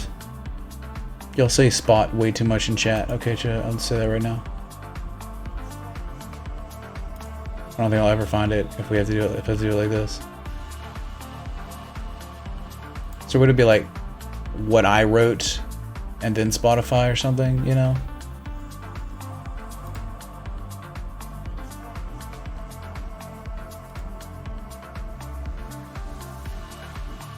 Because I don't think I type Spotify. I think I like type like spot because I'm typing the tickers always. That's how I know how to search.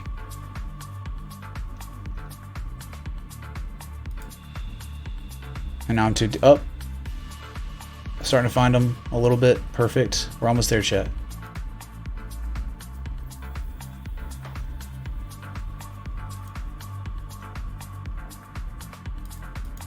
Good Lord. Remember when we were all happy at 14K? Oh, I remember, dude. Those were the days. Remember that time before coronavirus? Those were the good days, man. The best days.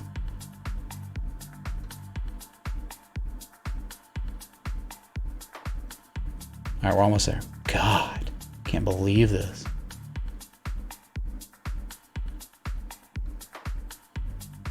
Aha. Yes. Here it is, chat. This was October 21st, 2019. Spotify, right? You had your bullish divergence on the daily and the 4 hour. You were at the PCZ, and it was time to be kings, right? You were at it, man. This is how harmonics work. The PCZ is the pattern completion zone. You also call it the price reversal zone. They don't always play out, but man, they're some of the most reliable patterns that exist out there. Harmonics. Learn them. Learn Fibonacci. Master it. Become a king of the master of harmonics, right? So there you go. Boom. Look how it played out. And you're right back down to where you were, man. Kind of crazy, isn't it? It's like trader asset, I guess.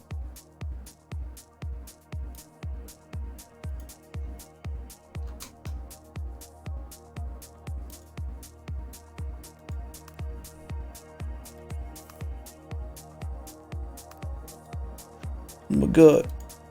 Is that a Russian spy? Static fib video, yeah, check it out if you haven't. You need to watch my static fib video. When I'm not live, it pops up automatically, so you shouldn't be missing it, man.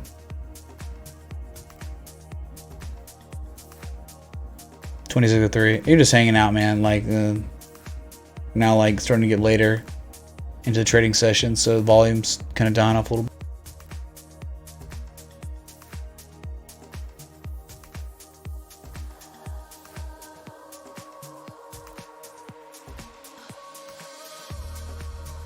Yeah, thinking about this coffee, man. Really needing it if I'm gonna keep going. All right, I'm hour 40 in with one coffee in the morning. Come on, man. I can tell if people are investing in Bitcoin or dumping. You can't. You can only look for higher lows, higher highs. But you can also look at the trend you're in, and we know the trend we're in on Bitcoin for the long term is down. So it's a bear market. It really is on the daily.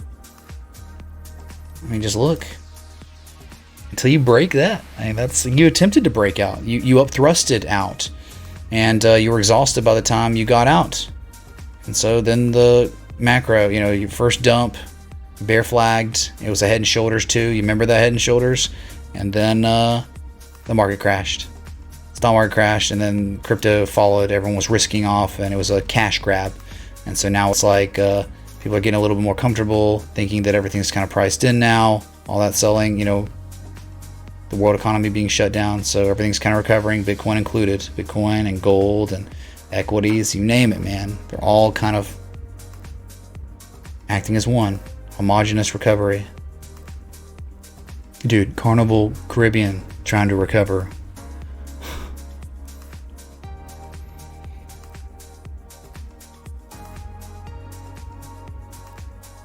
Looks like a rising wedge for Bitcoin. Yeah, looks like this will end at some point soon. This wave, and we'll get another wave down. We'll get a higher low, double bottom, or lower low, and then at that point we'll get some nice bullish divergence on the daily. It'll be certain. But you keep rallying, and it might have something to do with that weekly divergence. I don't know if that's playing out or not yet. Yeah, we've already looked at Ethereum earlier.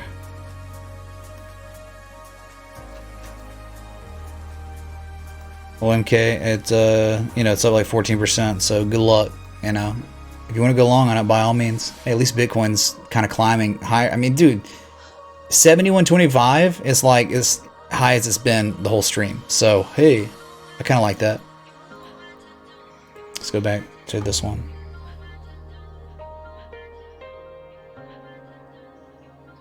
$1 billion just invested in Bitcoin.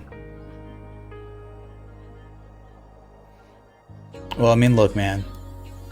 Like the whole way up, you can't say. I mean, there's accumulation, and then there's the acceleration of accumulation, where you had a higher low that was created. Okay, so you have the trend line, demand line, and then you sold off, and you never came back to touch that. You had another a higher low pivot point, so new trend line drawn, and you can just see more and more demand. And then you had the sell wall, and you've broken the sell wall.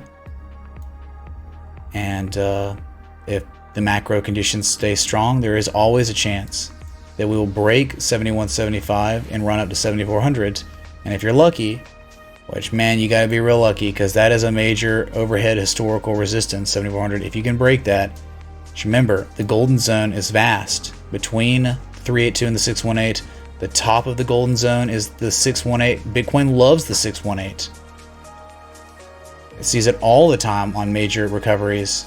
You run up 61.8% of the way, then you reverse majorly the downside. So it is not out of the realm of possibility that Bitcoin sees these areas up here. But one step at a time. You got to break the 50. You break the 50, then you got to break 7,400. Okay. So one step at a time.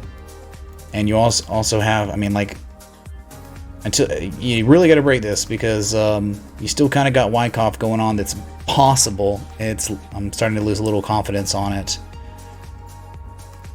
But if you don't get follow through price action and you keep going sideways for long enough, you'll start maturing on your bearish divergence, and that won't be good. That's impending price action versus the downside. It's not real though yet. I have this here just so you can see it, that it's like kind of happening. But if Bitcoin starts shooting up, look, you can already see. If Bitcoin starts going up, then it's just going to keep climbing and maybe come invalid. So, it's not enough data to say it's confirmed bearish divergence and could get wrecked. It could just like we've broken out, and it might just be cooling off on the 60-minute oscillators, 30-minute oscillators, and then we run to the upside a little bit later. It's always possible, man. And the 618's double from 38.50. Oh yeah, sure did.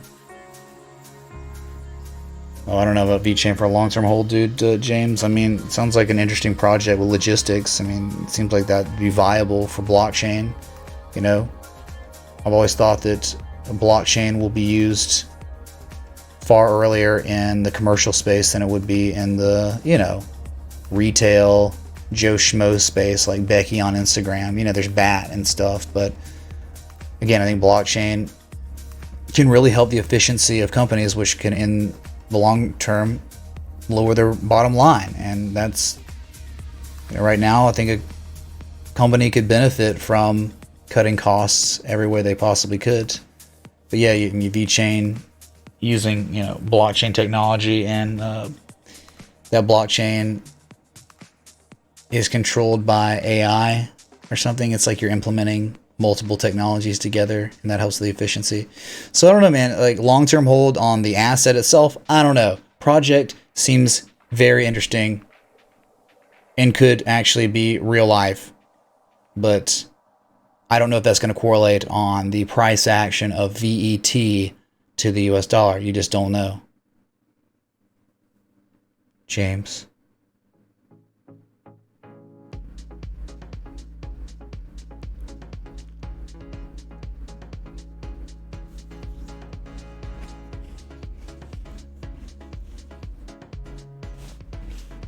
I don't know, man.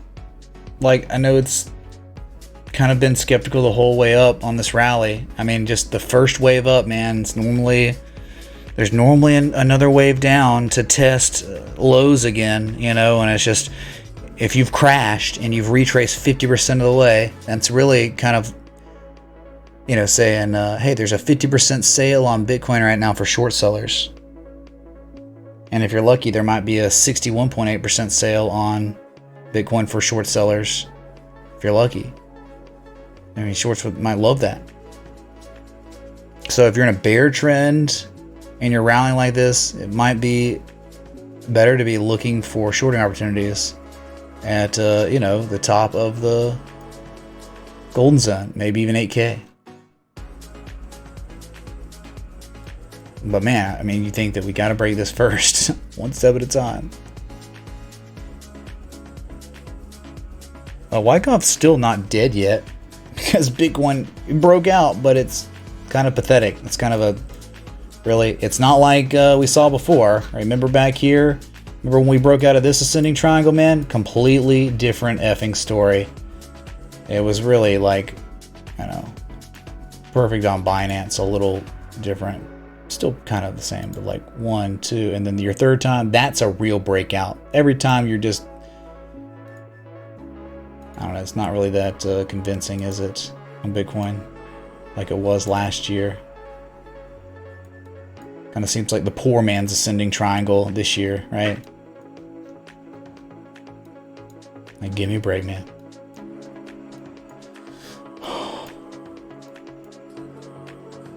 Yeah, this is very weak. I mean, like, should be much higher.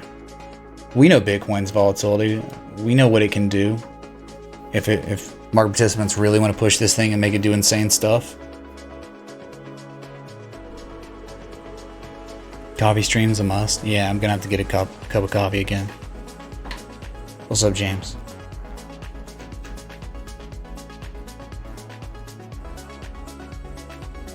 Bandar, yeah, dude, look in the description below. There's a link. You can tip me in cryptocurrency, and you can also tip me in fiat. Yeah. Again, just like click on the description. You see the links. They're right there. Stream Elements and Altcoin. Is it a Bitcoin fake breakout? We don't know yet. I mean, you better start doing something, man, because you know it looms. Just need a little bit more data.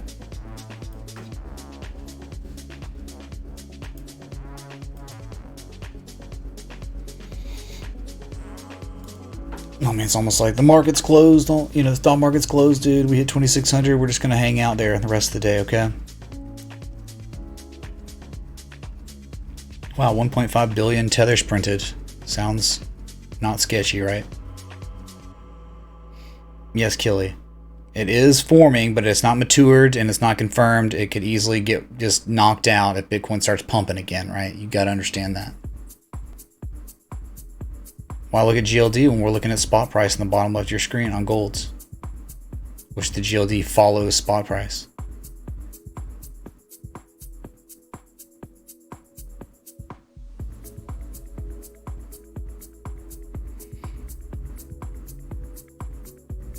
Yeah, all good.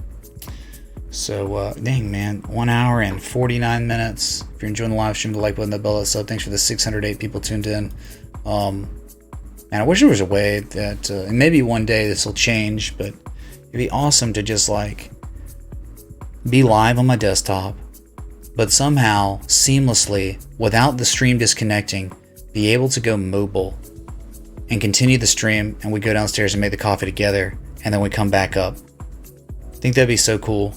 I think we're in an age where it's possible, but I don't know if, you know, any web developer, well, it would have to be Streamlabs. They'd have to figure out a way to make it happen. But would be cool as F. But anyway, so we're just going to have to settle for me being AFK for a minute, which is understandable, man. So what I'll do is maybe let's leave Bitcoin chart up like that. And I'll do that, getting coffee. Turn the music up just a little bit. Okay. I'm about to lose 200 of my viewers because it takes like 3 to 5 minutes to make coffee. I'll be right back in no time. So hang tight. Dude, 2 hours live. All right, trying to keep going for you. All right, be right back.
Okay. All right, I'm back. Sorry.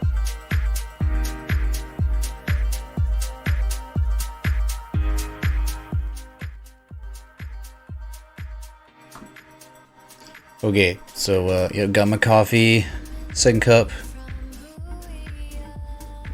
and Bitcoin 7120, pretty much where we started 2 hours ago.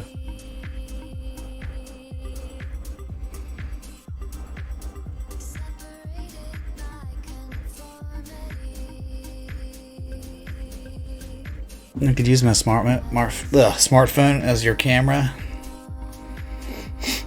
Oh, no, it's not that simple. because like, I don't know, man.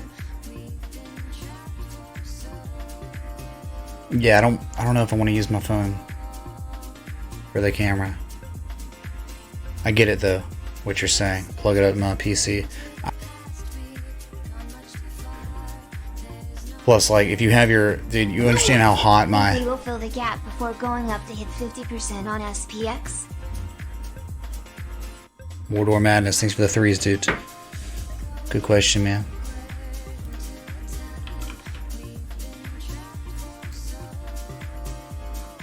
We fill the gap. The gap down at like, 2,500 or so. Mitch, what are your thoughts on ETH? What's up, Lil Free, man? Thoughts, underperforming Bitcoin, kind of bearish consolidation. We can look at it again if you want, Lil Free. Thanks for the 5, man. So Mordor Madness asking, will we fill this gap down here before hitting the 50%? Look, when we gapped up here, we haven't filled that gap, have we? That weekly. Remember the weekly bullish engulfing candle? We talked about it yesterday. Will we get follow the price action? Well, so far, you think like maybe you would fill the gap on the weekly 25.50 and then go? Still below the 200 week moving average, Monka S. That's a good question though, man. Real good question. Hey, look at this. Your first time you're not making your highest levels of negative momentum. Good start to the week. So I don't know. Like, I don't think there's like, is there really any indication? There's not. There's like no edge helping you understand maybe. Like the sell-off we got, the gap down, it was kind of like the 4 hour was showing hidden bearish divergence, and then you gap down. And it's like, well, was that it? Is that to the extent of how much the hidden bearish divergence is going to play out? And because now we're up. Yeah, so like maybe it's already done.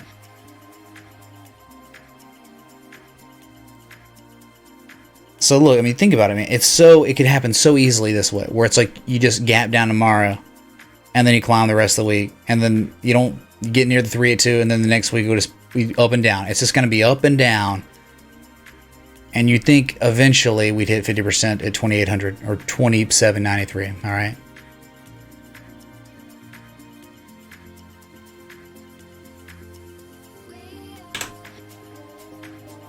That makes sense. Right, you never even technically hit the golden zone. So in time. And it's like really, the time's going to go by. We're going to be going up and down the next month. Maybe a month and a half. And then we're going to all be assessing at the same time. Is the economy going to be open by June?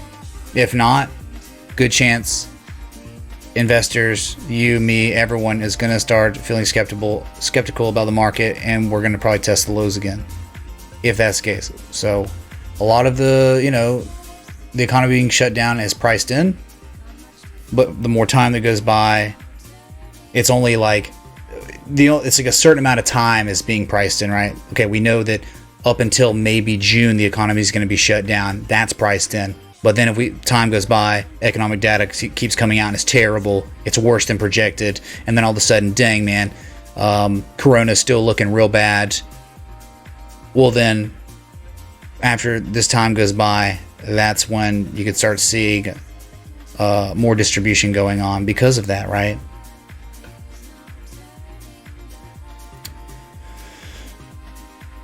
So Ethereum Connect.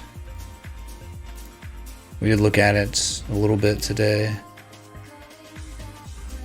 It's above the 200 moving average. First time. It just looks very similar to Bitcoin. But I mean, like from its height to low point, I mean, you're approaching a 382. So you're about to finally hit the golden zone. Underperforming Bitcoin. Bitcoin is at a 50% retrace right now. So you're like a fib node, more than a fib node behind Bitcoin in percentage retrace from your major high to low. So you're in a downtrend, long-term downtrend like Bitcoin, and you're just following. But you know what's going to happen if Bitcoin decides to reverse at a 50%, 618, Ethereum's going to go with it. So I'm just saying between 162 and 210 is your common retrace zone, where a major reversal to the downside could occur at any time. Good news is, for Ethereum at least, which won't matter, you're not showing bearish divergence on the 4-hour RSI. I mean, you're at your highest levels of RSI since February 13th, and that was near the peak. So,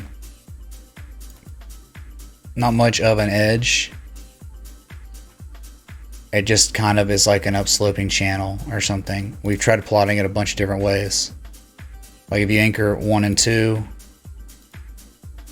you do it like this. Okay, that's like, forget the wick, man. Too much emotionalism. Sometimes it just doesn't, it's too much. So you wait for the normalization, a new anchor point that's a little bit more methodical, calm. Okay, so this makes sense, right? Anchoring on the top, and then you get this, and you get these touches, and held. So you're just inside of, right? You crashed, upsloping consolidation, this methodical. That's normally not bullish, but we know it can extend, these retraces can extend on for a while before they dump again. I mean, remember Bitcoin back in 2018, it would take a month and a half, maybe even 2 months of bearish consolidation on the way up to hit these common retrace areas before dumping and crashing again. Real life.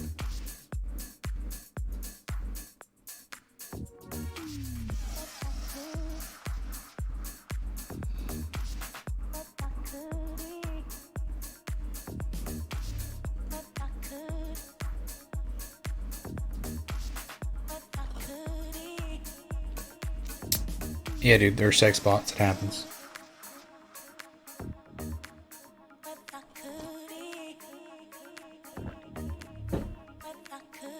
$71.09. I wish there'd be a change since open, but there's not. Stock market's right. All right, we're starting to climb a little bit again. 2607. The high of the day is 2614. And Dow Jones is 22,077. Its high of the day is 2217 CX. Bruh.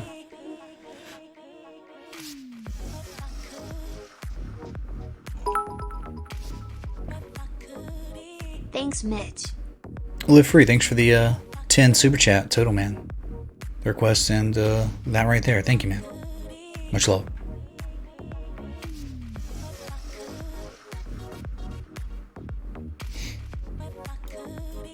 So yeah, dude, it's like the height. 2 charts in Discord unofficial. Bat patterns possible on both ZM and SPX. Possible, but I know probably what you're doing. But you know how it is. It's so premature right now. Like, of time. It's like, the D wave hadn't even started, right? Or it's maybe just now starting to begin, but we don't really know because tomorrow you can gap down.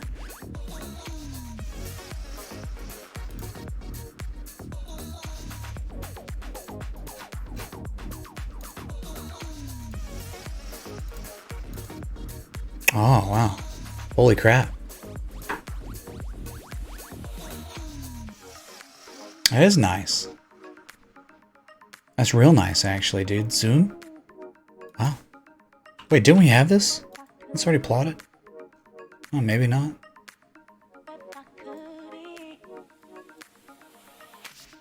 I mean, it seems possible there.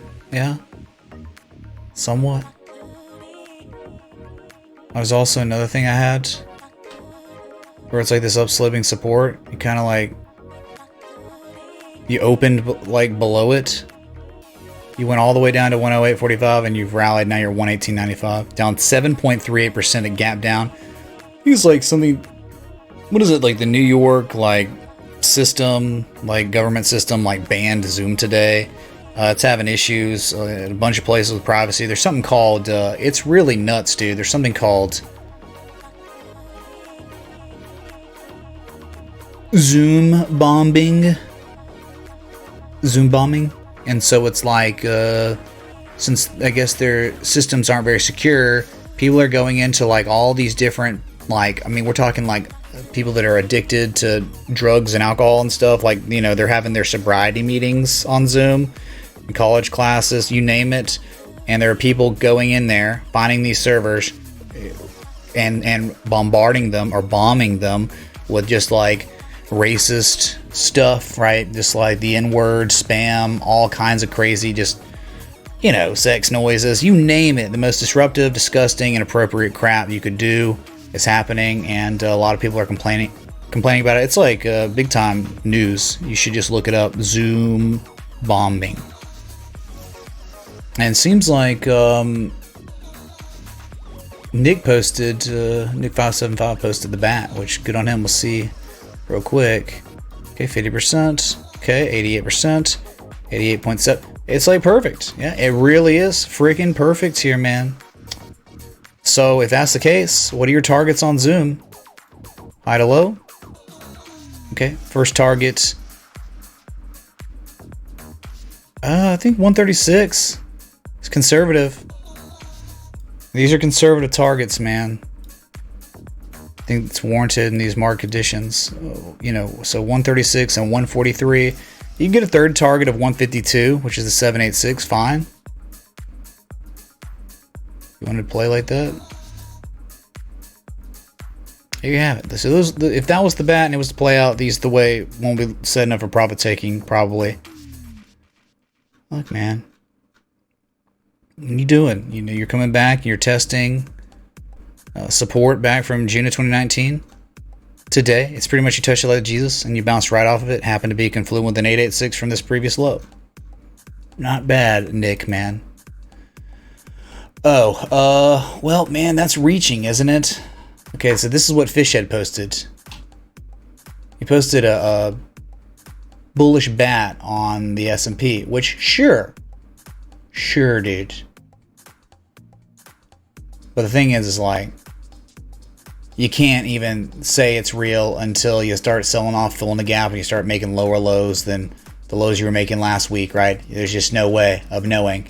Maybe when you start getting down to the halfway mark, that's where you say there might be a good long opportunity at 2250, but I don't know, man, right?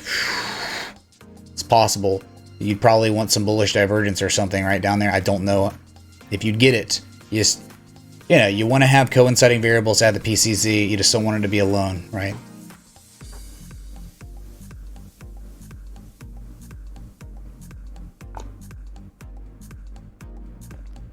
Chat broken, dude.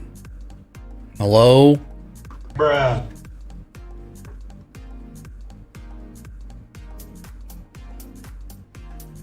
Good look, man. Good look on Zoom Connect. Yeah, a little bit of hidden bullish divergence. Sure, you're kind of weird. You're not oversold. You're almost in bearish territory. Almost.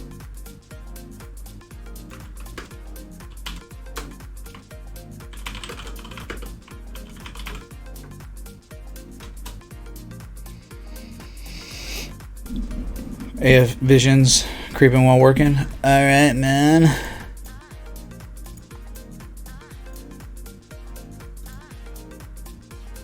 What's up, Crypto Steve? Y'all are here? We'll see about that, man. 2609. Alright, not bad. Climbing a little bit. Is that a joint? What's the name of the song playing? It's lit. Thanks. It's called Wild Child by Olusa. Oluca. That's it. That's the name of the song. Thanks, dude, for the 420 Tennessee Balls. Crypto Gang. That's some gang ass, dude. That's some gang ass. That's what Zoomers say, chat, if you didn't know. Gang ass. You know, S, bad word.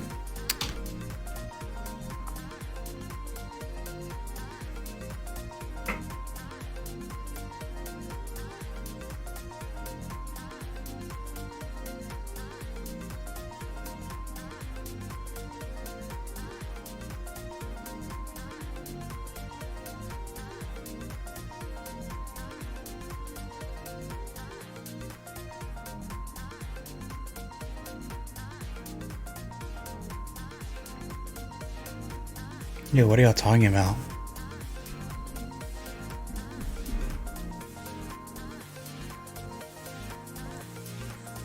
What price we need to break below to confirm the price run has ended? On what, Ash? You know, because we're looking at all kinds of stuff.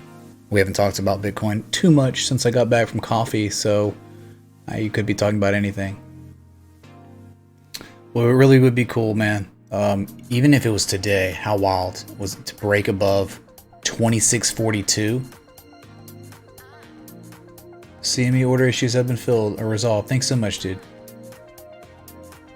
Interrupting. Thinkerschwim. So to break above 2642, which is the height of the reflexive rally so far, and again, we're thinking maybe 2800, your 50% retrace. That would make plenty of sense, since even in 1929, our reflexive rally got us a 50% retrace.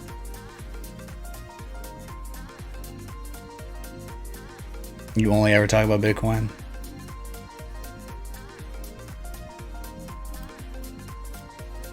What would it take for us to fall back below 7K again, and preferably 6,800 to be safe, because that's historical support resistance. You know, when you broke it, you never back tested it, right? So it's always possible you come back down. But good stuff though. It's like what we're thinking is you're overbought on the 60-minute, probably 30-minute, and it's taking time for that to cool off, and eventually we could run again. And if equities start running, then that's only going to be good for Bitcoin, because we're noticing every time I'm live, wherever the stock market goes, Bitcoin a lot of times is following that. So maybe it was like your less significant time scales oscillators were cooling off, and now you're getting a chance to run again. 7132, that's pretty much as high as we've been today since I've been live for 2 hours 11 minutes, right? So it looks like you might test 7175 again at some point if things are starting to look up again. You really need to break that, man. That's a 50% on the dot, like the Jesus retrace. So break that. You're just not, there's not really even much resistance where we are now. So eventually you'd think 7405. You don't want to top out here, because then you might start bearishly diverging. It already looks like you could be, but you can't. It's too early to call divergence yet. All right.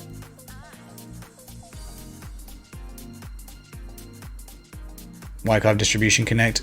Still there until, are you any higher than you were on the wick from April 2nd? Nope, that's even higher. So, I mean, you still could be in up thrust phase, you know, or phase C. But the good news is, as we talked about early in the stream, if you understand Wyckoff distribution, going short in phase C is risky. It's very, very risky, because not only is the fact that you could break to the upside because you're at the top of the range, trading range, but it's also like this is the area where much bigger players than you are trying to make you surrender your short at a much higher price for a loss, right? So they can scoop it up before dumping. So it's like you're kind of safe if you study the Wyckoff and understand that the best time to go short is in phase D, when we've sold off and we've hit the trading range, the equilibrium zone of the trading range, which is the halfway mark between 64, 6300. You break that and you start making those scrub highs, lower lows, lower highs, lower lows in phase D. Those are the safer times to be going short, when you're far away, when you've gotten away from the up thrust top of the trading range, which is like 7K, really, 6,800. So going short in phase C, regardless if you did it or not, is a higher risk, even though it's a greater reward to risk ratio. If it plays out, you still run the risk of getting wrecked on the stop outs and the up thrusts and the potential maybe ascending triangle breakout, right? What's up, Ash? Thanks for £2, man. Cool. Coming from the UK, man. They're independent again, I think, right? Yeah. 7132 Bitcoin. So yeah, across the board, man, whether it's the NASDAQ, S&P, Dow Jones, all around 5% up on the day. Guess what else? Bitcoin too. You just put Bitcoin next to those, they're all the same. The fives. AMD cruising day, inverse head and shoulder connect. One of our very own patrons identified it last week, and we looked at it, charted it. Oh yeah, real life, dude. It's like, look at this. Yeah, killing it. 7.68%. This is it right here. Measure move of the pattern is 6280. So if the macro stays strong, AMD could be king. But it's always tough, right? You gapped up to $44, and now it's at $46. So It's definitely near its session highs. It's breaking back above that 200 moving average on the 4 hour. Very good.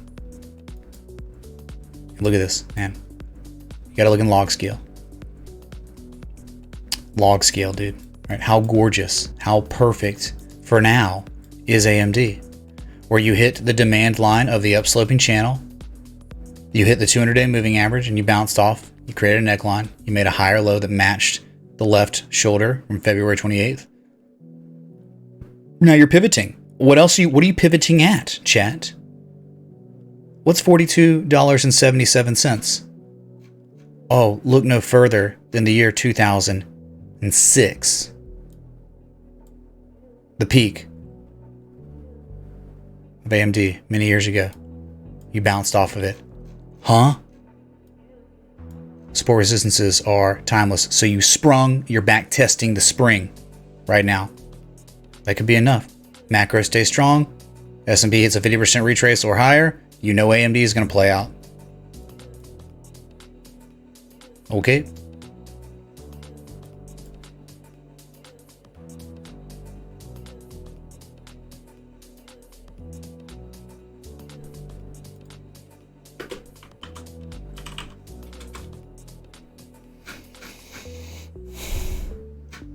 Just ping patrons on that one.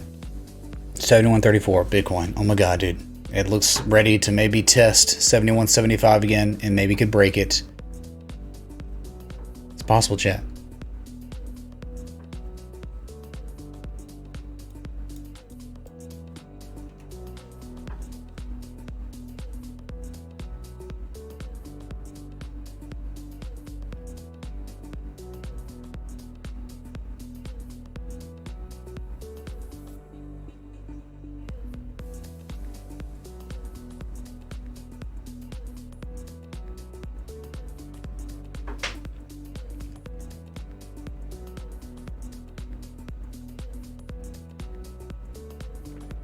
Dead in the chat?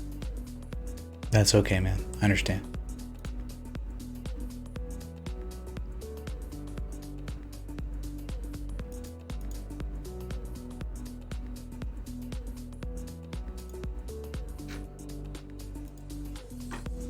$71.38, $71.40. There we go. That's the highest high of the day for me since I've been streaming anyway, for sure. So we got, guess what? Less than 17 minutes until your 4-hour close. Maybe we get some price action here on a new candle, a new big candle. Ethereum's moving, everything's moving, man. It's not because Ethereum's worth a crap. It's because Bitcoin's moving, right? Bitcoin is up. Bitcoin hasn't been moving for the past 2 hours. And now it's starting to move again. So, of course, altcoins are going to move with it. Of course, man.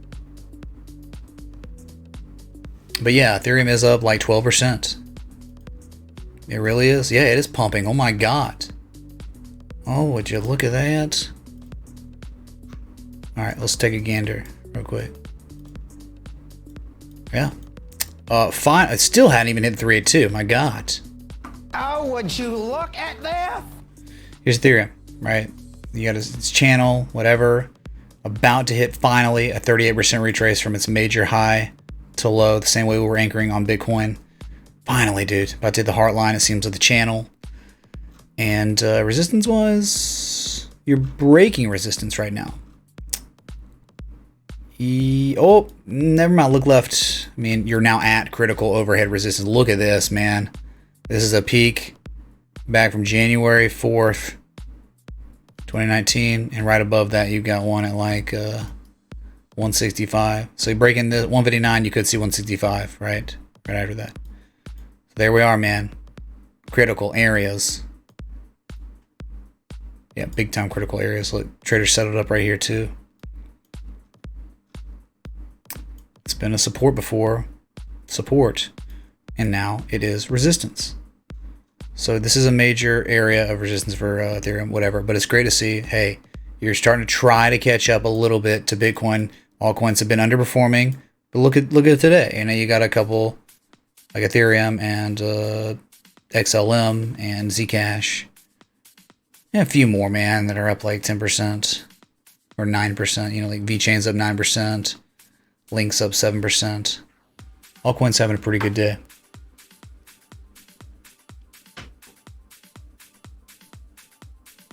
Nerd minded the dip. Come on, Bitcoin. It's almost like traders have fallen asleep.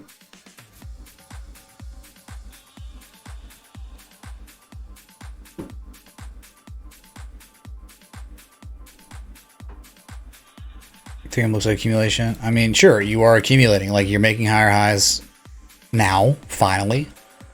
For the first time since March 20th. Yeah, higher highs. And, of course, higher lows have been going on, for sure. So, yep, accumulation like Bitcoin. Been noted. Right, the lows, the higher lows, the slightly higher low, the higher lows. And now higher highs. Finally.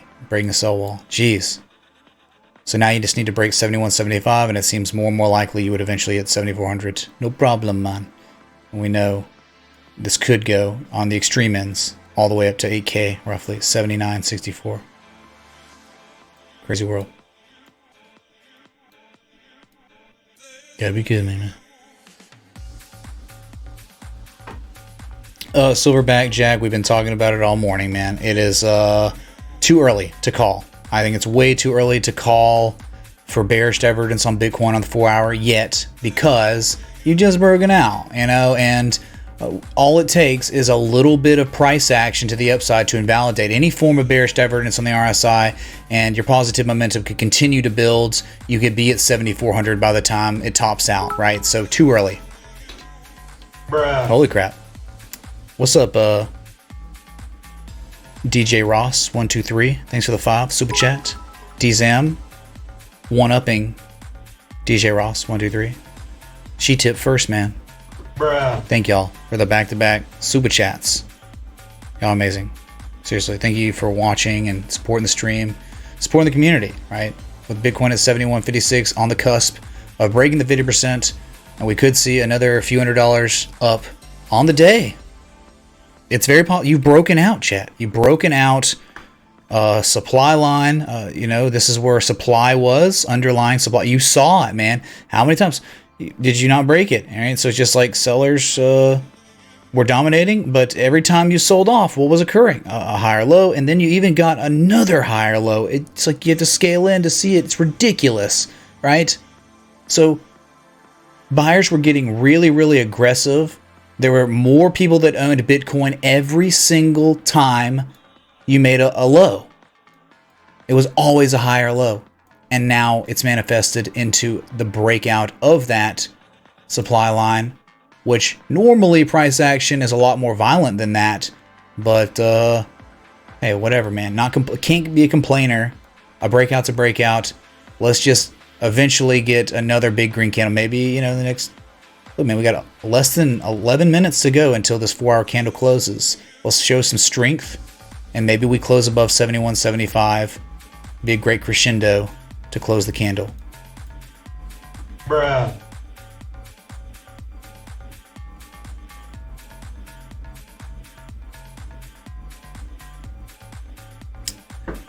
If it's a rising wedge, do you think there will be a fake out to the upside before? Dude, it's not even a fake out. You are in the midst of your reflexive rally from your height of 10,550. Okay? We know the reflexive rally, it normally reverses majorly between a 38% and 61% retrace, right? We're at the 50%, right? So it could go all the way up here and it wouldn't be weird. Have we looked at revenue yet this morning? If so, I'll hit rewind. Clinking coffee mugs. Is that a joint? Yeah, we looked at it. I'll just run to it real quick. Because, you know, it was a great pattern, but if the market keeps pumping, Regen is going to keep pumping. There we go, man. There we go. That's what I'm talking about. It's what we need, man. We need some sell-off. Dude, you got it. You pretty much got yourself hidden bearish divergence. It's a perfect pattern. It's perfect. So, gotta have diamond hands here on this one. This is a great opportunity for a short or put if you're so inclined to use leverage. That's your own thing, man. A short with a stop loss is safer. I don't know, safer, because you can only lose what you put into a put, but you might be risking more money, right? I don't, you know, it just depends on what you're doing. So either way, it is. I don't care if they're the front runner, the leader for, or they're like part of the team looking for a coronavirus cure. I'm looking at the technicals here. It's a pure technical play, right? It's like a gorgeous head and shoulders pattern after a momentous run that had been going on since September, man. This is how they come to an end. What's up, Dalibor? Thanks for the sub, dude. Good to see it. So, Wayne Batson, man. It looked a little weird at first, but you can't... You're just like, I don't know, man. I think it went up to hit the 1414 again. What I love about it is its visibility on the daily. That's what makes it such a strong structure. That you can see it on the 4 hour, gorgeous. Daily, freaking gorgeous, man. Okay, so to me, bearish. Because now,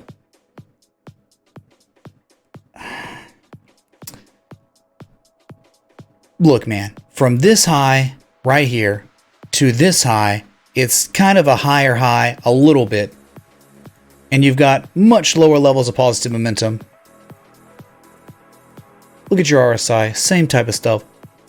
It's just like an opportunity, a great opportunity, like a low risk, high reward opportunity to go short or buy a put. And if it fails, it fails. That's trading. Welcome to it. Welcome to, but you know, to that like world of just using identification of patterns and Fibonacci, Fib extensions of 1414 and divergence, using all those variables together to make a decision that this is, you kind of have an edge here. Where a lot of assets across the market, there isn't much of an edge. AMD kind of have an edge to the upside a little bit. This one is a different story. It's been running non-stop, even with a crash. Okay. I don't know if Grub's in here. I think he's working, but he knows my thoughts on regen. As you don't even hear, are we even looking at this anymore? There's only anyone who's even commented on this pattern.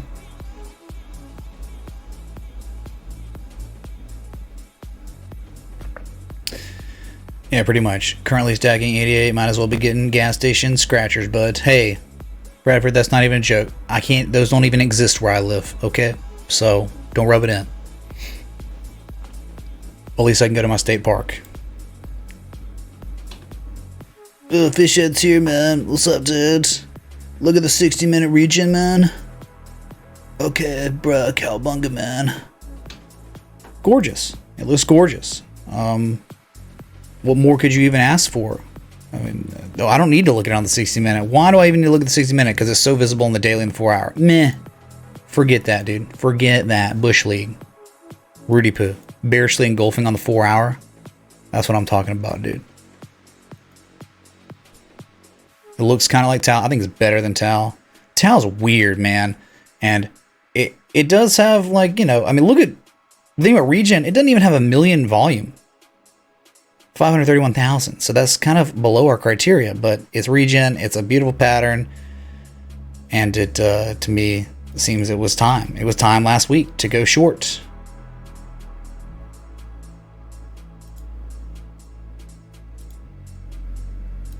I mean, you're talking about daily classic divergence, bearish divergence, and then you got 4 hour hidden bearish divergence. That's kind of gorgeous. That's kind of like, what else could you want? 1414 for big digit. Dude, it's like everything.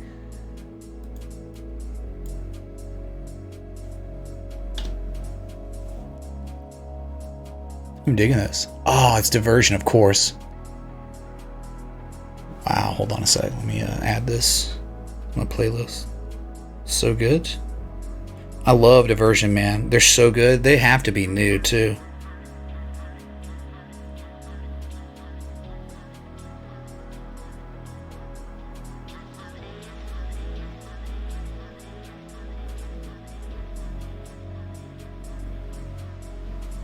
Perfect. Super vibes. Just gonna turn it up. 4 minutes, chat. Until your 4 hour candle close on Bitcoin. Maybe we could push and break 71.75 and then rally to 7400 today. Why wait, man? Bruh.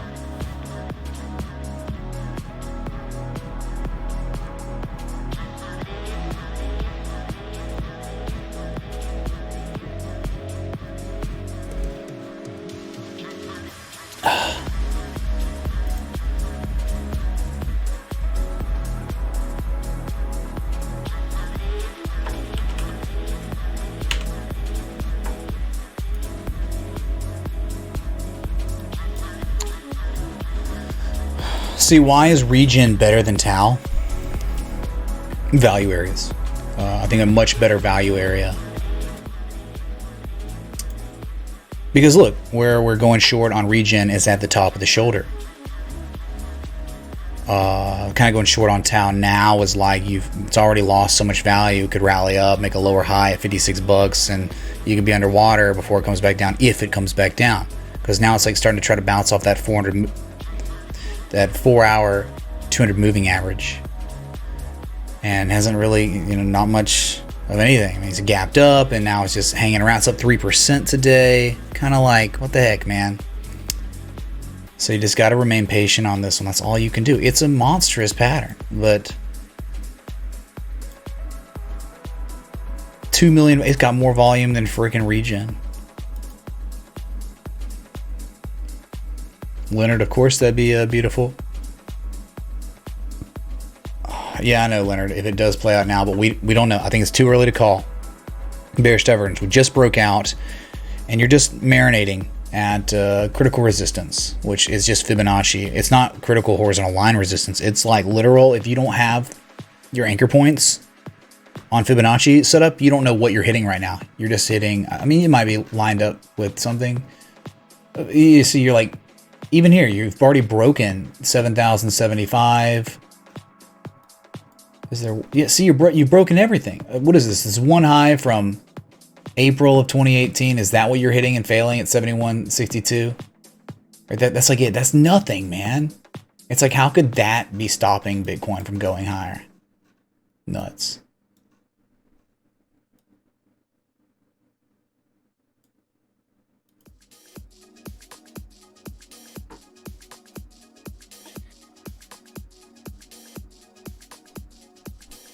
I think Tau is just up with the macro, and it's going to be hard for Tau to dump if the macro continues to rally, It happens, man.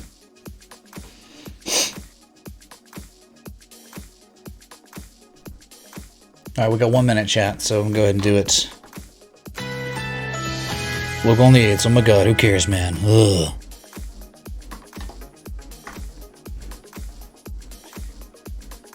Here we go, chat. Less than a minute. 71.59, right? Maybe we're showing some strength. Maybe, maybe not. All you've done is tested it and failed once. Not bad. Not much rejection. So there could be, like, the new 4-hour candle. You could certainly just continue to go, man.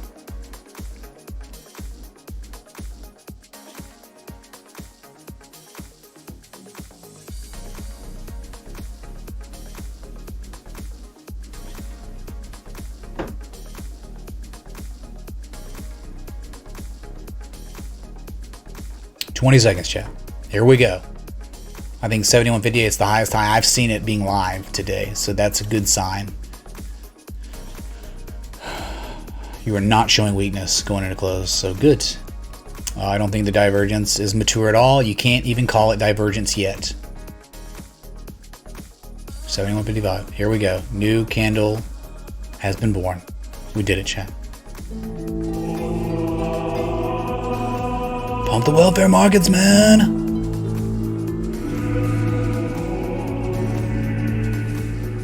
Do it now.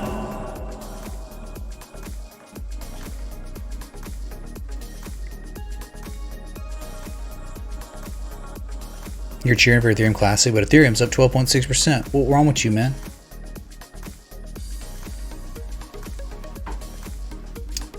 So, big ol' nothing burger so far. Boy, it's only been 40 seconds, man.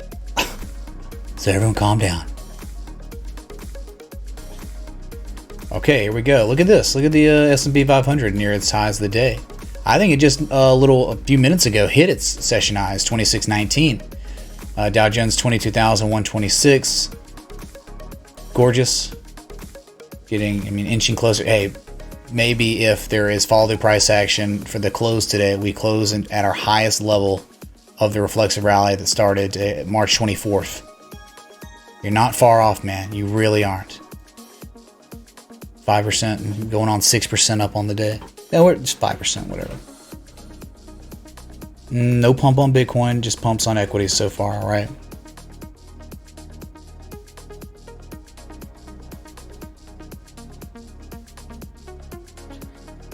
He sold Pambit. Yeah, whatever, man.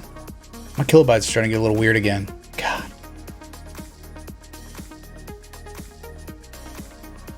I don't understand why my internet's doing that.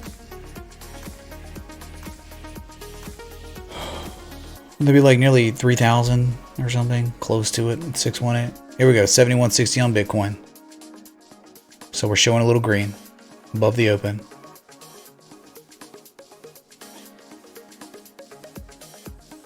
Just get rid of the oscillators for now. Whatever.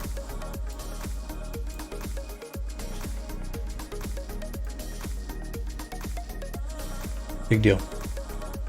7179. Hey, 7180. Holy crap. This is what I'm talking about, man. You were oversold. You were overbought on the oscillators on the less significant time scales. They were cooling off. And here we are. We're breaking. We're at the highest high of the rally so far. So it's looking less likely Wyckoff's real and more so that the accumulation, the acceleration of accumulation, very good. And there is no bearish divergence on the oscillators yet. Even by the time we get to 7,400, we could have bearish divergence. But for now, man, looking less likely if this continues. Right? Look, you're just moments away. Just just go up another $50. And you'll be invalidating any potential chance of RSI bearish divergence in the 4 hour, which is good. So still flirting with the 50%, like to Jesus, man. 71.75. Come on, man. We need a big impulse candle again like this. We want to be kings. Thanks for the 500 people still here. Thanks for the 381 likes. 71.89, which 71.90 is the height of the 4 hour candle that just opened 4 minutes ago. All right, it's possible, man. You break this, you could see 7,400, and it's not even a joke. Not a joke. Yeah, Ethereum's climbing 15% up on the day, 164. That's a resistance, right? We broke 159. The next one was 165. So approaching it fast. EOS up nearly 15% now. BAT up 10%. Let's go. 16 cents. I didn't think we'd ever see it again. 71.90 again. There it was. That was the height of the run. Remember, of the entire rally, since we hit the bottom at 3,800, this previous 4 hour candle that just closed 5 minutes ago is the highest high where traders have settled up on the 4 hour chart. Something to think about. That's good. That's strong.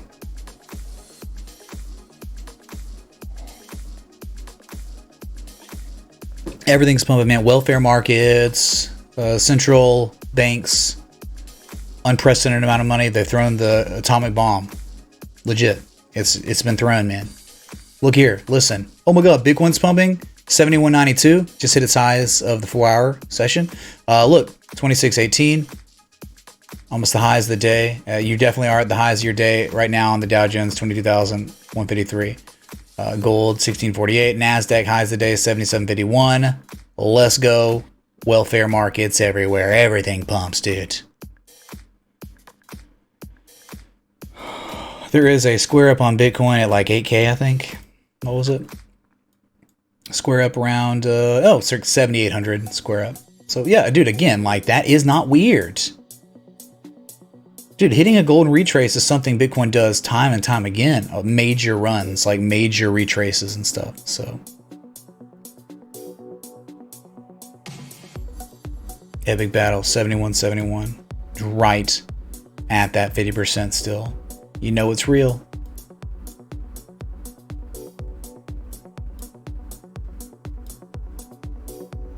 Give me a quality check. How's the stream? It's not bugging out or glitching or cutting out, is it? Because I'm having some issues, man, on kilobytes. I don't know, it's unstable again.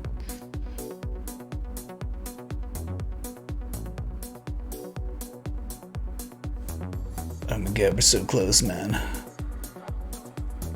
You just don't want to stall out here, man. You really don't. Because you're almost out of the woods on the RSI. You're almost there, man. You are overbought. Stream's okay. Awesome. All right, good. Because I know when I was having unstable kilobytes per second last time. I did keep, cutting in and out. Chat, we doing things, man. Doing things in the S&P and the Dow Jones. Wonderful.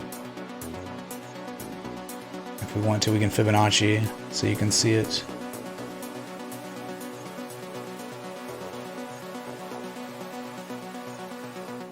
That should help you gauge a little bit, right? 2658, 382.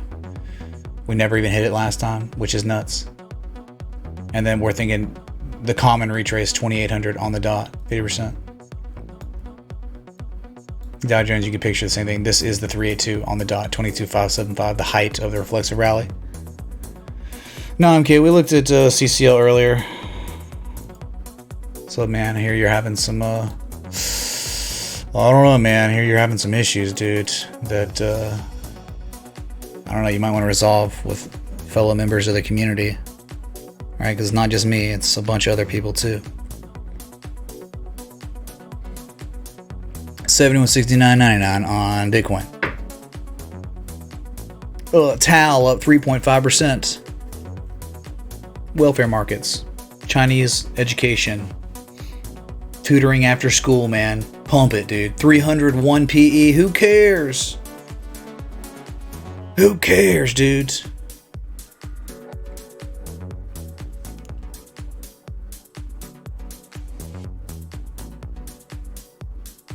Paul talked about Fibonacci retracements in his intro to business report, and your teacher was shocked. Boom. Paul. Fantastic, man. Hope you get an A or got an A, whatever.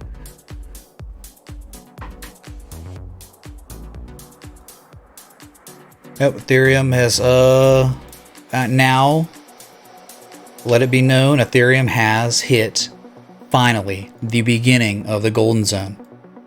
It did it, man. Your high to low, 38% retrace, and that's it so far. Look left, support resistance, right here. Well, right here. That's what you just hit, I believe. Maybe you haven't quite hit it yet.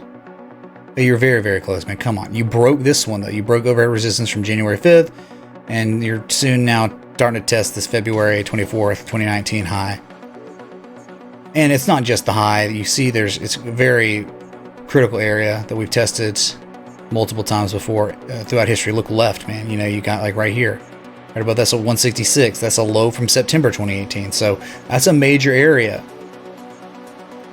But so far, the consolidation is still just bearish, right? It crashed and you've retraced 38%. Wow, that's common bearish behavior. That's what you do. You retrace 38%, 50%, 618. Then you dump again. And it's gone. Yep, 71.34. It has hit the 50% again. And it's just showing a little red. It's okay, man. What, did the equities market do anything weird? Oh no, equities market is at session highs right now. S&P, look at that. 2618.70. So a little different, Bitcoin and equities. NASDAQ 77.53 highs of the day. And gold, of course, has been flirting with highs of the day since I started streaming. Hasn't moved much.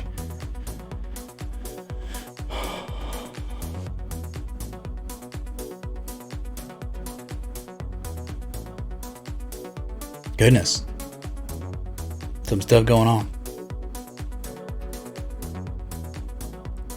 Governor Cuomo from New York holding a COVID-19 briefing. Wonder if Wibby's watching that.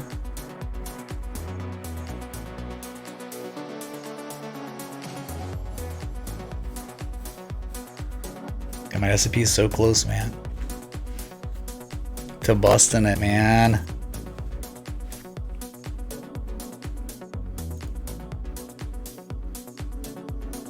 But like the price action you're getting, like, there's 3 hours and 49 minutes for this candle. Dude, you could easily just turn around and reverse and break to the upside and go to 740. You could do it any time now. But like, this is just, let's say if you had 2 minutes left and it looked like this, it might be a little bit more monkey-ass. But it's not, man. 2620, we're at the highs of the day on all major indices. Can we? Hype in the chat! For your retirement accounts. Let's go. And AMD, Pampin, Ember Head and Shoulders.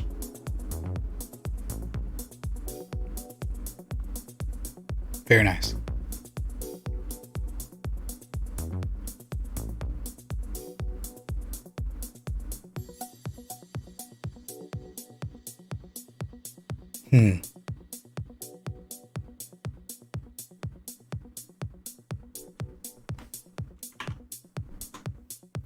There it is, 71.34. I mean, like, for now, we can just do it for the memes, for the jokes.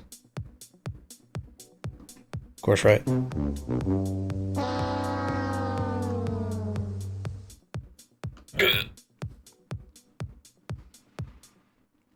No circuit breaker on the way up, dude. Sorry. 130,689 from 122,000. Virus deaths from 4758. Wait, sorry. 24758 from 4159.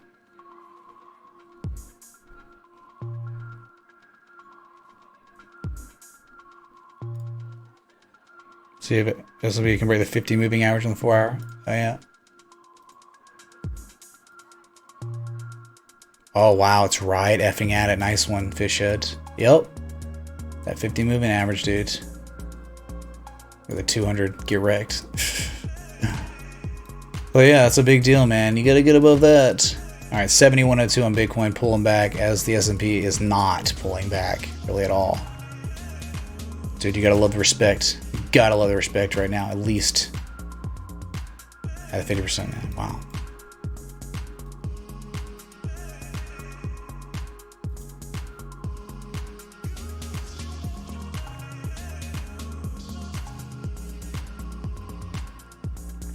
But yeah, for a breakout, pretty weak.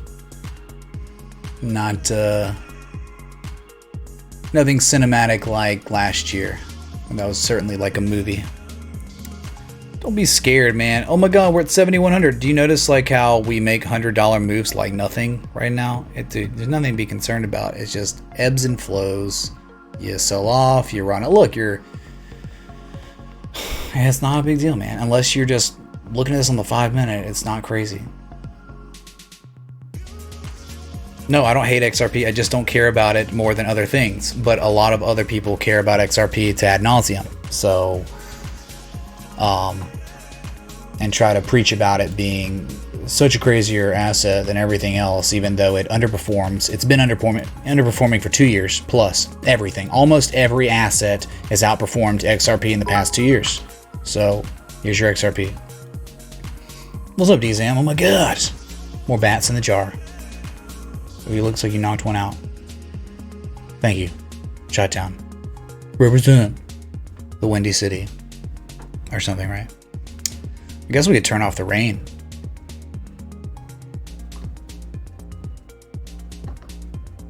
So no rain. And let's change our conditions from some drizzle to just mostly cloudy. So XRP, in the midst of a bearish consolidation pattern, just following Bitcoin. It's not special. It's not doing something all other altcoins aren't doing better. Many altcoins are well outperforming XRP today, even though it's up 6%. These patterns just repeated themselves over and over and over again. It's nuts. But dude, still very bearish. What about our Fibonacci? You know, let's just go from the high to low, just like Bitcoin. High to low. You're just now about to, you haven't even hit a 38% retrace. We know Bitcoin is rejecting the 50% right now, right? 50% retrace from its major high to low. XRP hasn't even hit 382. You see how it's underperforming Bitcoin.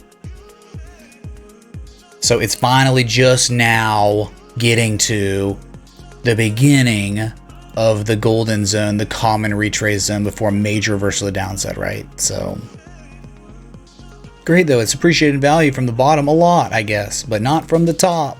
It's appreciated like crap.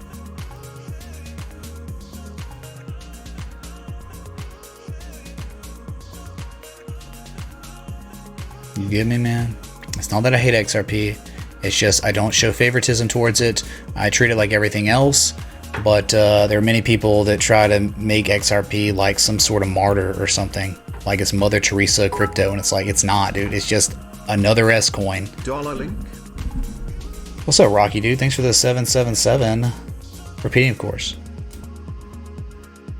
Up 7.8% today. Same type of stuff, man, right? Where it's like accumulation hasn't broken out or really anything. I do like how critical support resistance areas, you've gotten above them and you've back tested them a couple times and held. And where you are, there's not much real resistance until like $2.63. But if we're talking about common retrace areas on link from your major high to low,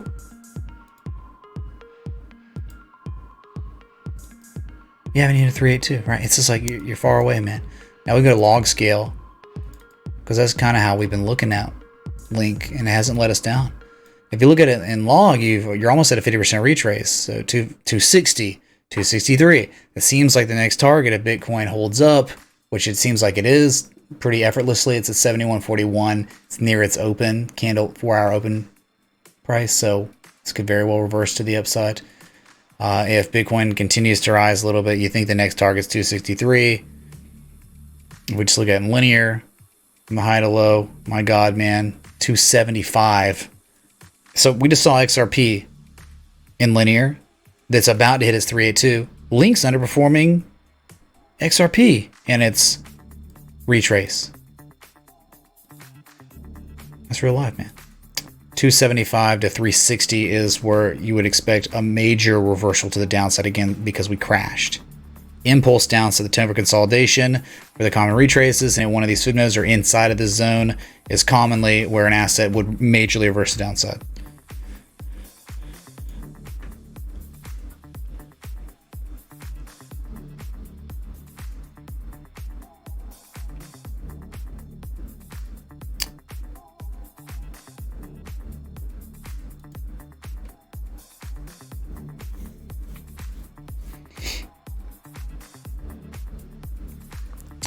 It's not really just another S coin. Time will prove that. Time's proven that it is just like another S coin, right? Time has proven it. 2+ years of underperforming an already pretty crappy market. It's done it, man. Okay. But yeah, of course, though, it's very easy just to be like, well, there's been no gains at all on XRP. It's actually lost most of its value since, like the great crash, great FOMO. But, hey, man, you'll see. Give it more time. It's like, well, think about the opportunity cost.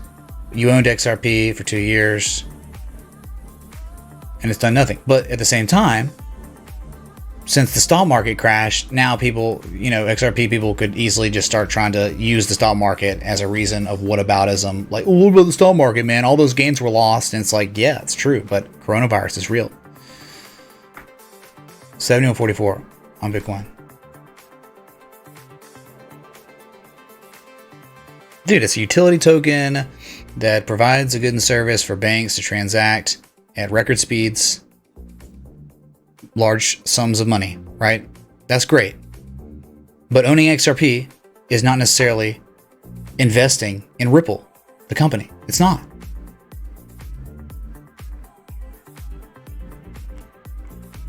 And Bitcoin really just wanting to be like almost at the same price. I mean, it's up like 30, 40 bucks since I started streaming. But I've been live for like 3 hours and we've moved almost nothing on this asset on Bitcoin.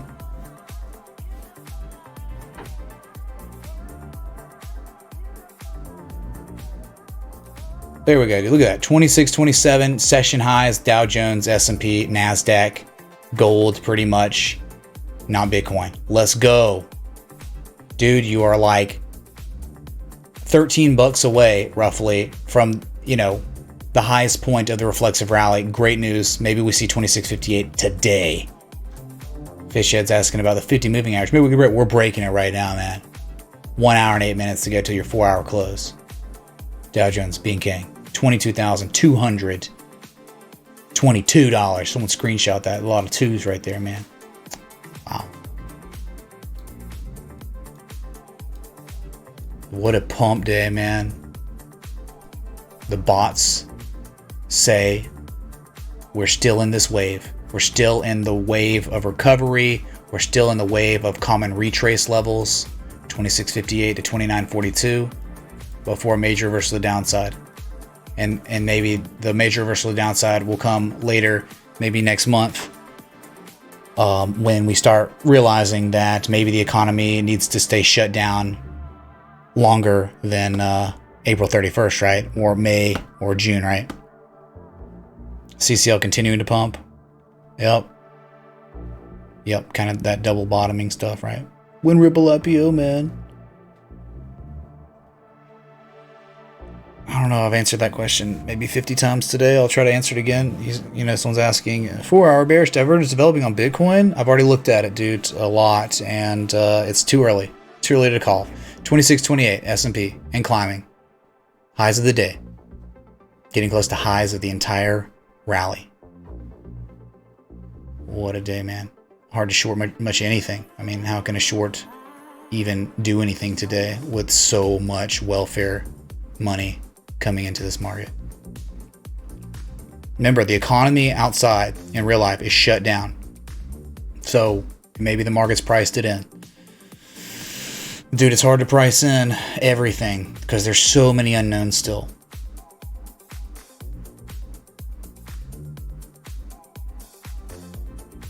The S&P made the first move. Look at it, dude. We're watching it make highs of the day, and it's 12:30 p.m. Eastern. It's lunchtime.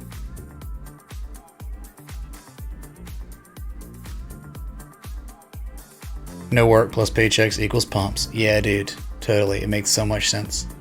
It's a forward-looking... S&P is often, you think about it, it's a forward-looking market, man. It tries to look at what's happening next. Not so much exactly about what's happening right now.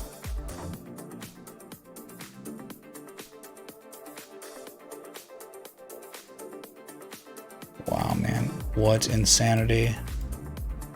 You want to see Monero that started climbing a little bit more, not much, but Monero and log scale, right? I mean, you're just getting towards the end of the line, man, but somehow you're staying inside the channel, or inside the pattern, the structure, the rising wedge, the very bearish pattern. And you're now from the high to low in log scale at a golden retrace, as well as look left, support resistance, major support resistance that could very well be a reversal area.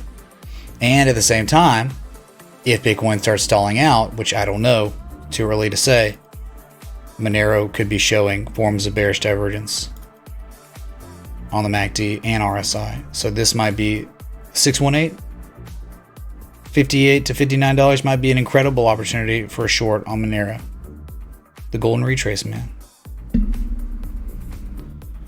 Oh my god, New York cases are plateauing according to Cuomo, so this is it, man. 2631, 60, your highs of the day. You are $11 off the height of the reflexive, the rally we've been getting, or that we've had, right? You were probably going to see, there's a very good chance we could see 2658 today to at least test it. 22,273 on the Dow Jones, of course, highs of the day. NASDAQ, 7781. Wow, dude. Bitcoin is not partaking in the festivities. What's up, Togafu?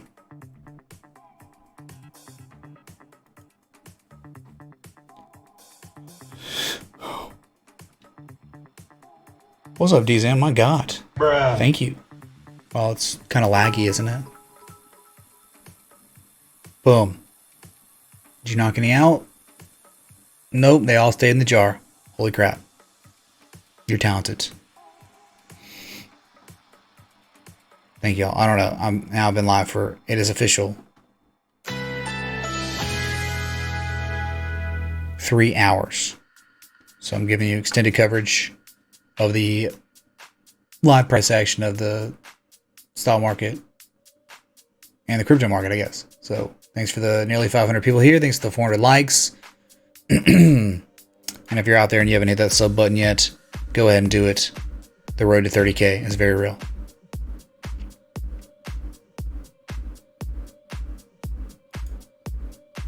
And Angle loses its wings, Crypto Cash. That's terrible. We need to send you to the center for kids who can't read good, but can also do other things good too. Okay. almost out of this coffee. Not good, dude.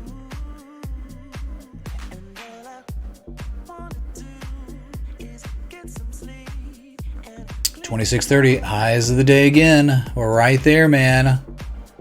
Maybe we'll see it $26.58. Bitcoin's gone green again, $71.60. You see what I'm saying, man? Oh, we're at 7,100. Oh no, we were down $60. How can you even care about that? Dude, the welfare markets are pumping. Everything is pumping right now. When we see a 4-hour candle goes on stream, we already did Zoner. Bitcoins. Already done. 30 minutes ago. What do you even want from me, man?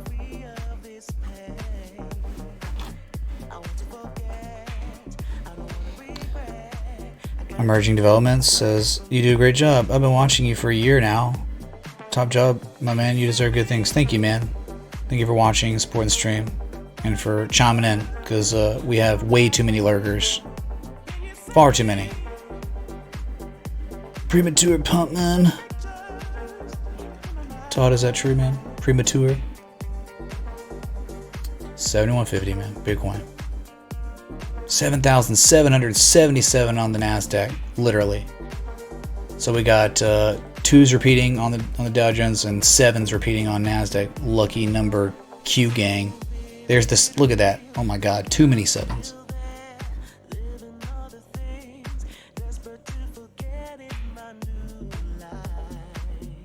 You got me running every which way but loose. Went back some, yeah, man. I don't really know if I like this song, man. The song actually kind of sucks, dude.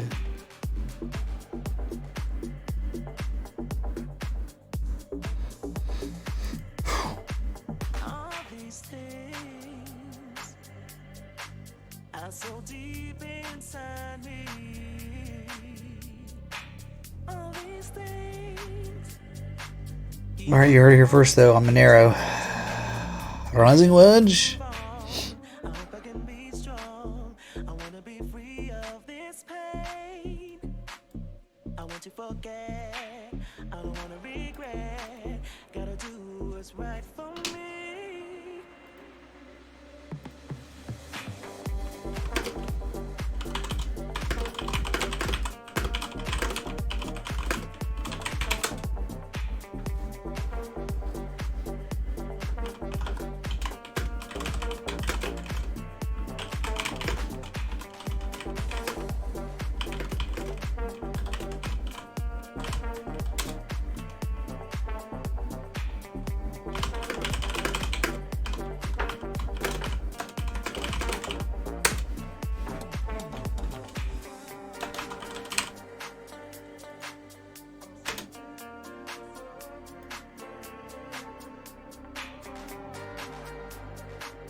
So Crypto Land. Next song. Yeah.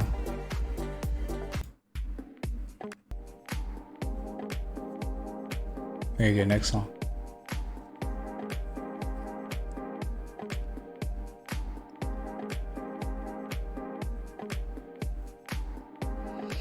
Todd has family in the healthcare industry locally, and they all believe we are in for a huge jump in COVID cases locally. There's concern for things getting worse with heat as well. Interesting. The heat.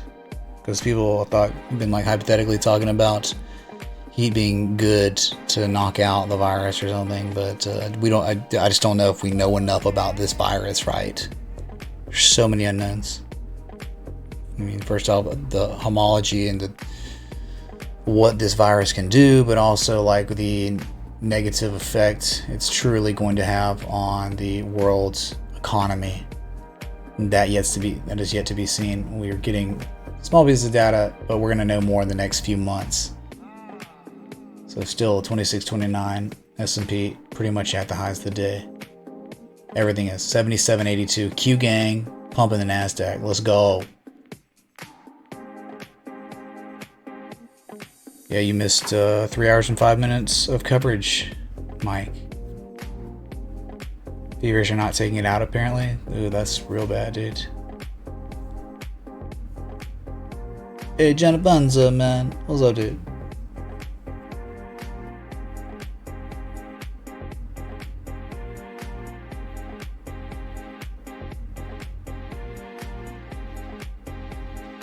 Not sure how much people can like anymore crypto quarter crawler. I mean, we've got like less. Well, we got 483 people watching. We got 416 likes. Man, that's a pretty decent ratio, right?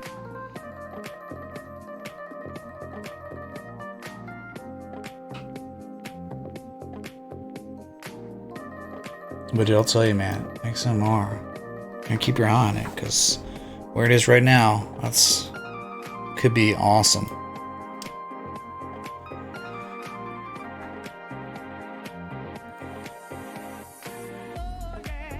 Amazon, Microsoft gifts that keep giving, yes sir.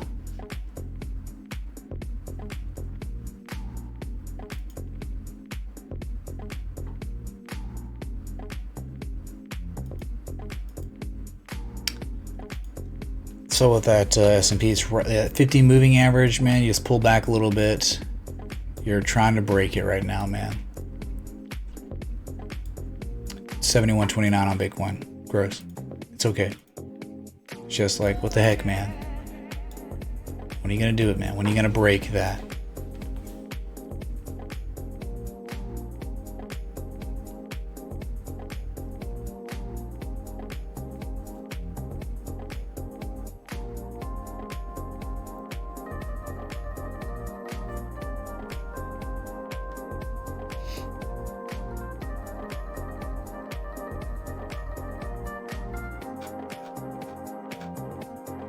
It's really not much of anything. It's not a resistance. It's just your Fibonacci, dude. Like, it's just, besides this peak from April 2018, there's nothing else, man, but wide open spaces.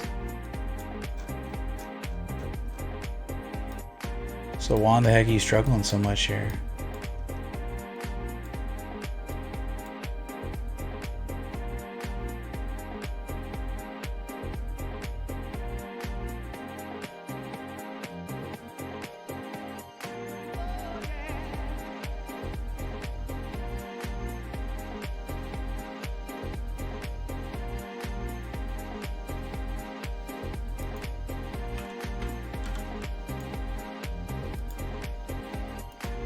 Man, look at AMD up now 8+% on the day. So I don't know if you know, maybe you wait for a couple days, see if we can get a pullback, if any, or just sideways price action. You know, normally buying on an asset that's up 8%, you know, you could be asking to lose half your value. You know, you could lose 3 or 4% the next day and maybe get a better entry or a better bid. But man, with AMD, if the rallies to continue for the S&P for the next month to see a 50% retrace, you could see AMD playing out bullishly. Inverse head and shoulders in an uptrend at the bottom of the range of the uptrend, and you haven't broken the neckline yet, so it's still a potential pattern. And you held on. You held that 42.77, which is 2006 previous. I mean, it was your 52-week highs at the time. So you fell below it, you've rallied, you're springing, and you're back testing the spring, and now you're rallying. So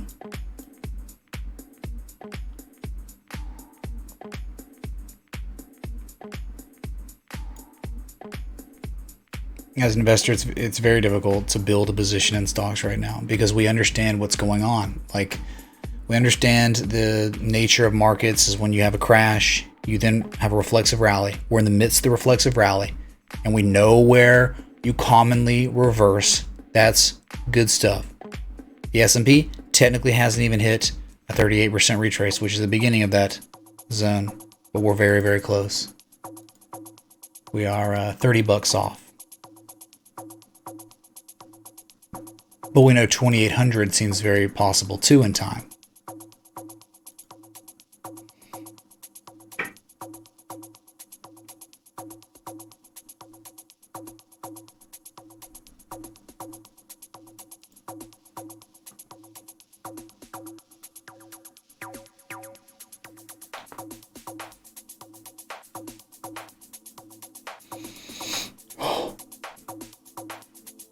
All right, man. Well, I don't know, dude. I've been live 3 hours, 10 minutes.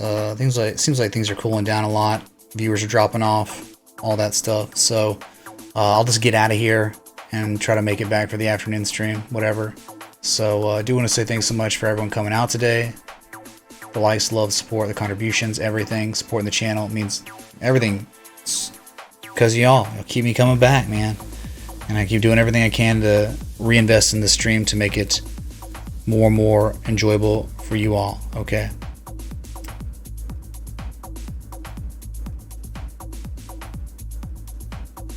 So thanks again for everything.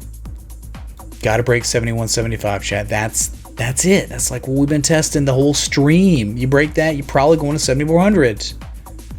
But you don't want to stall out here. You do not want to round out and crap out because the divergence is still a possibility. If you start breaking to much higher prices, though, it's gonna be invalid on the RSI, and you won't have anything on the MACD. You could go to 7,400 and still eventually make bearish divergence, but yeah, you see what I'm saying? RSI is still in the cards until you climb and break above 73 on the RSI. That wouldn't take much effort. It really wouldn't.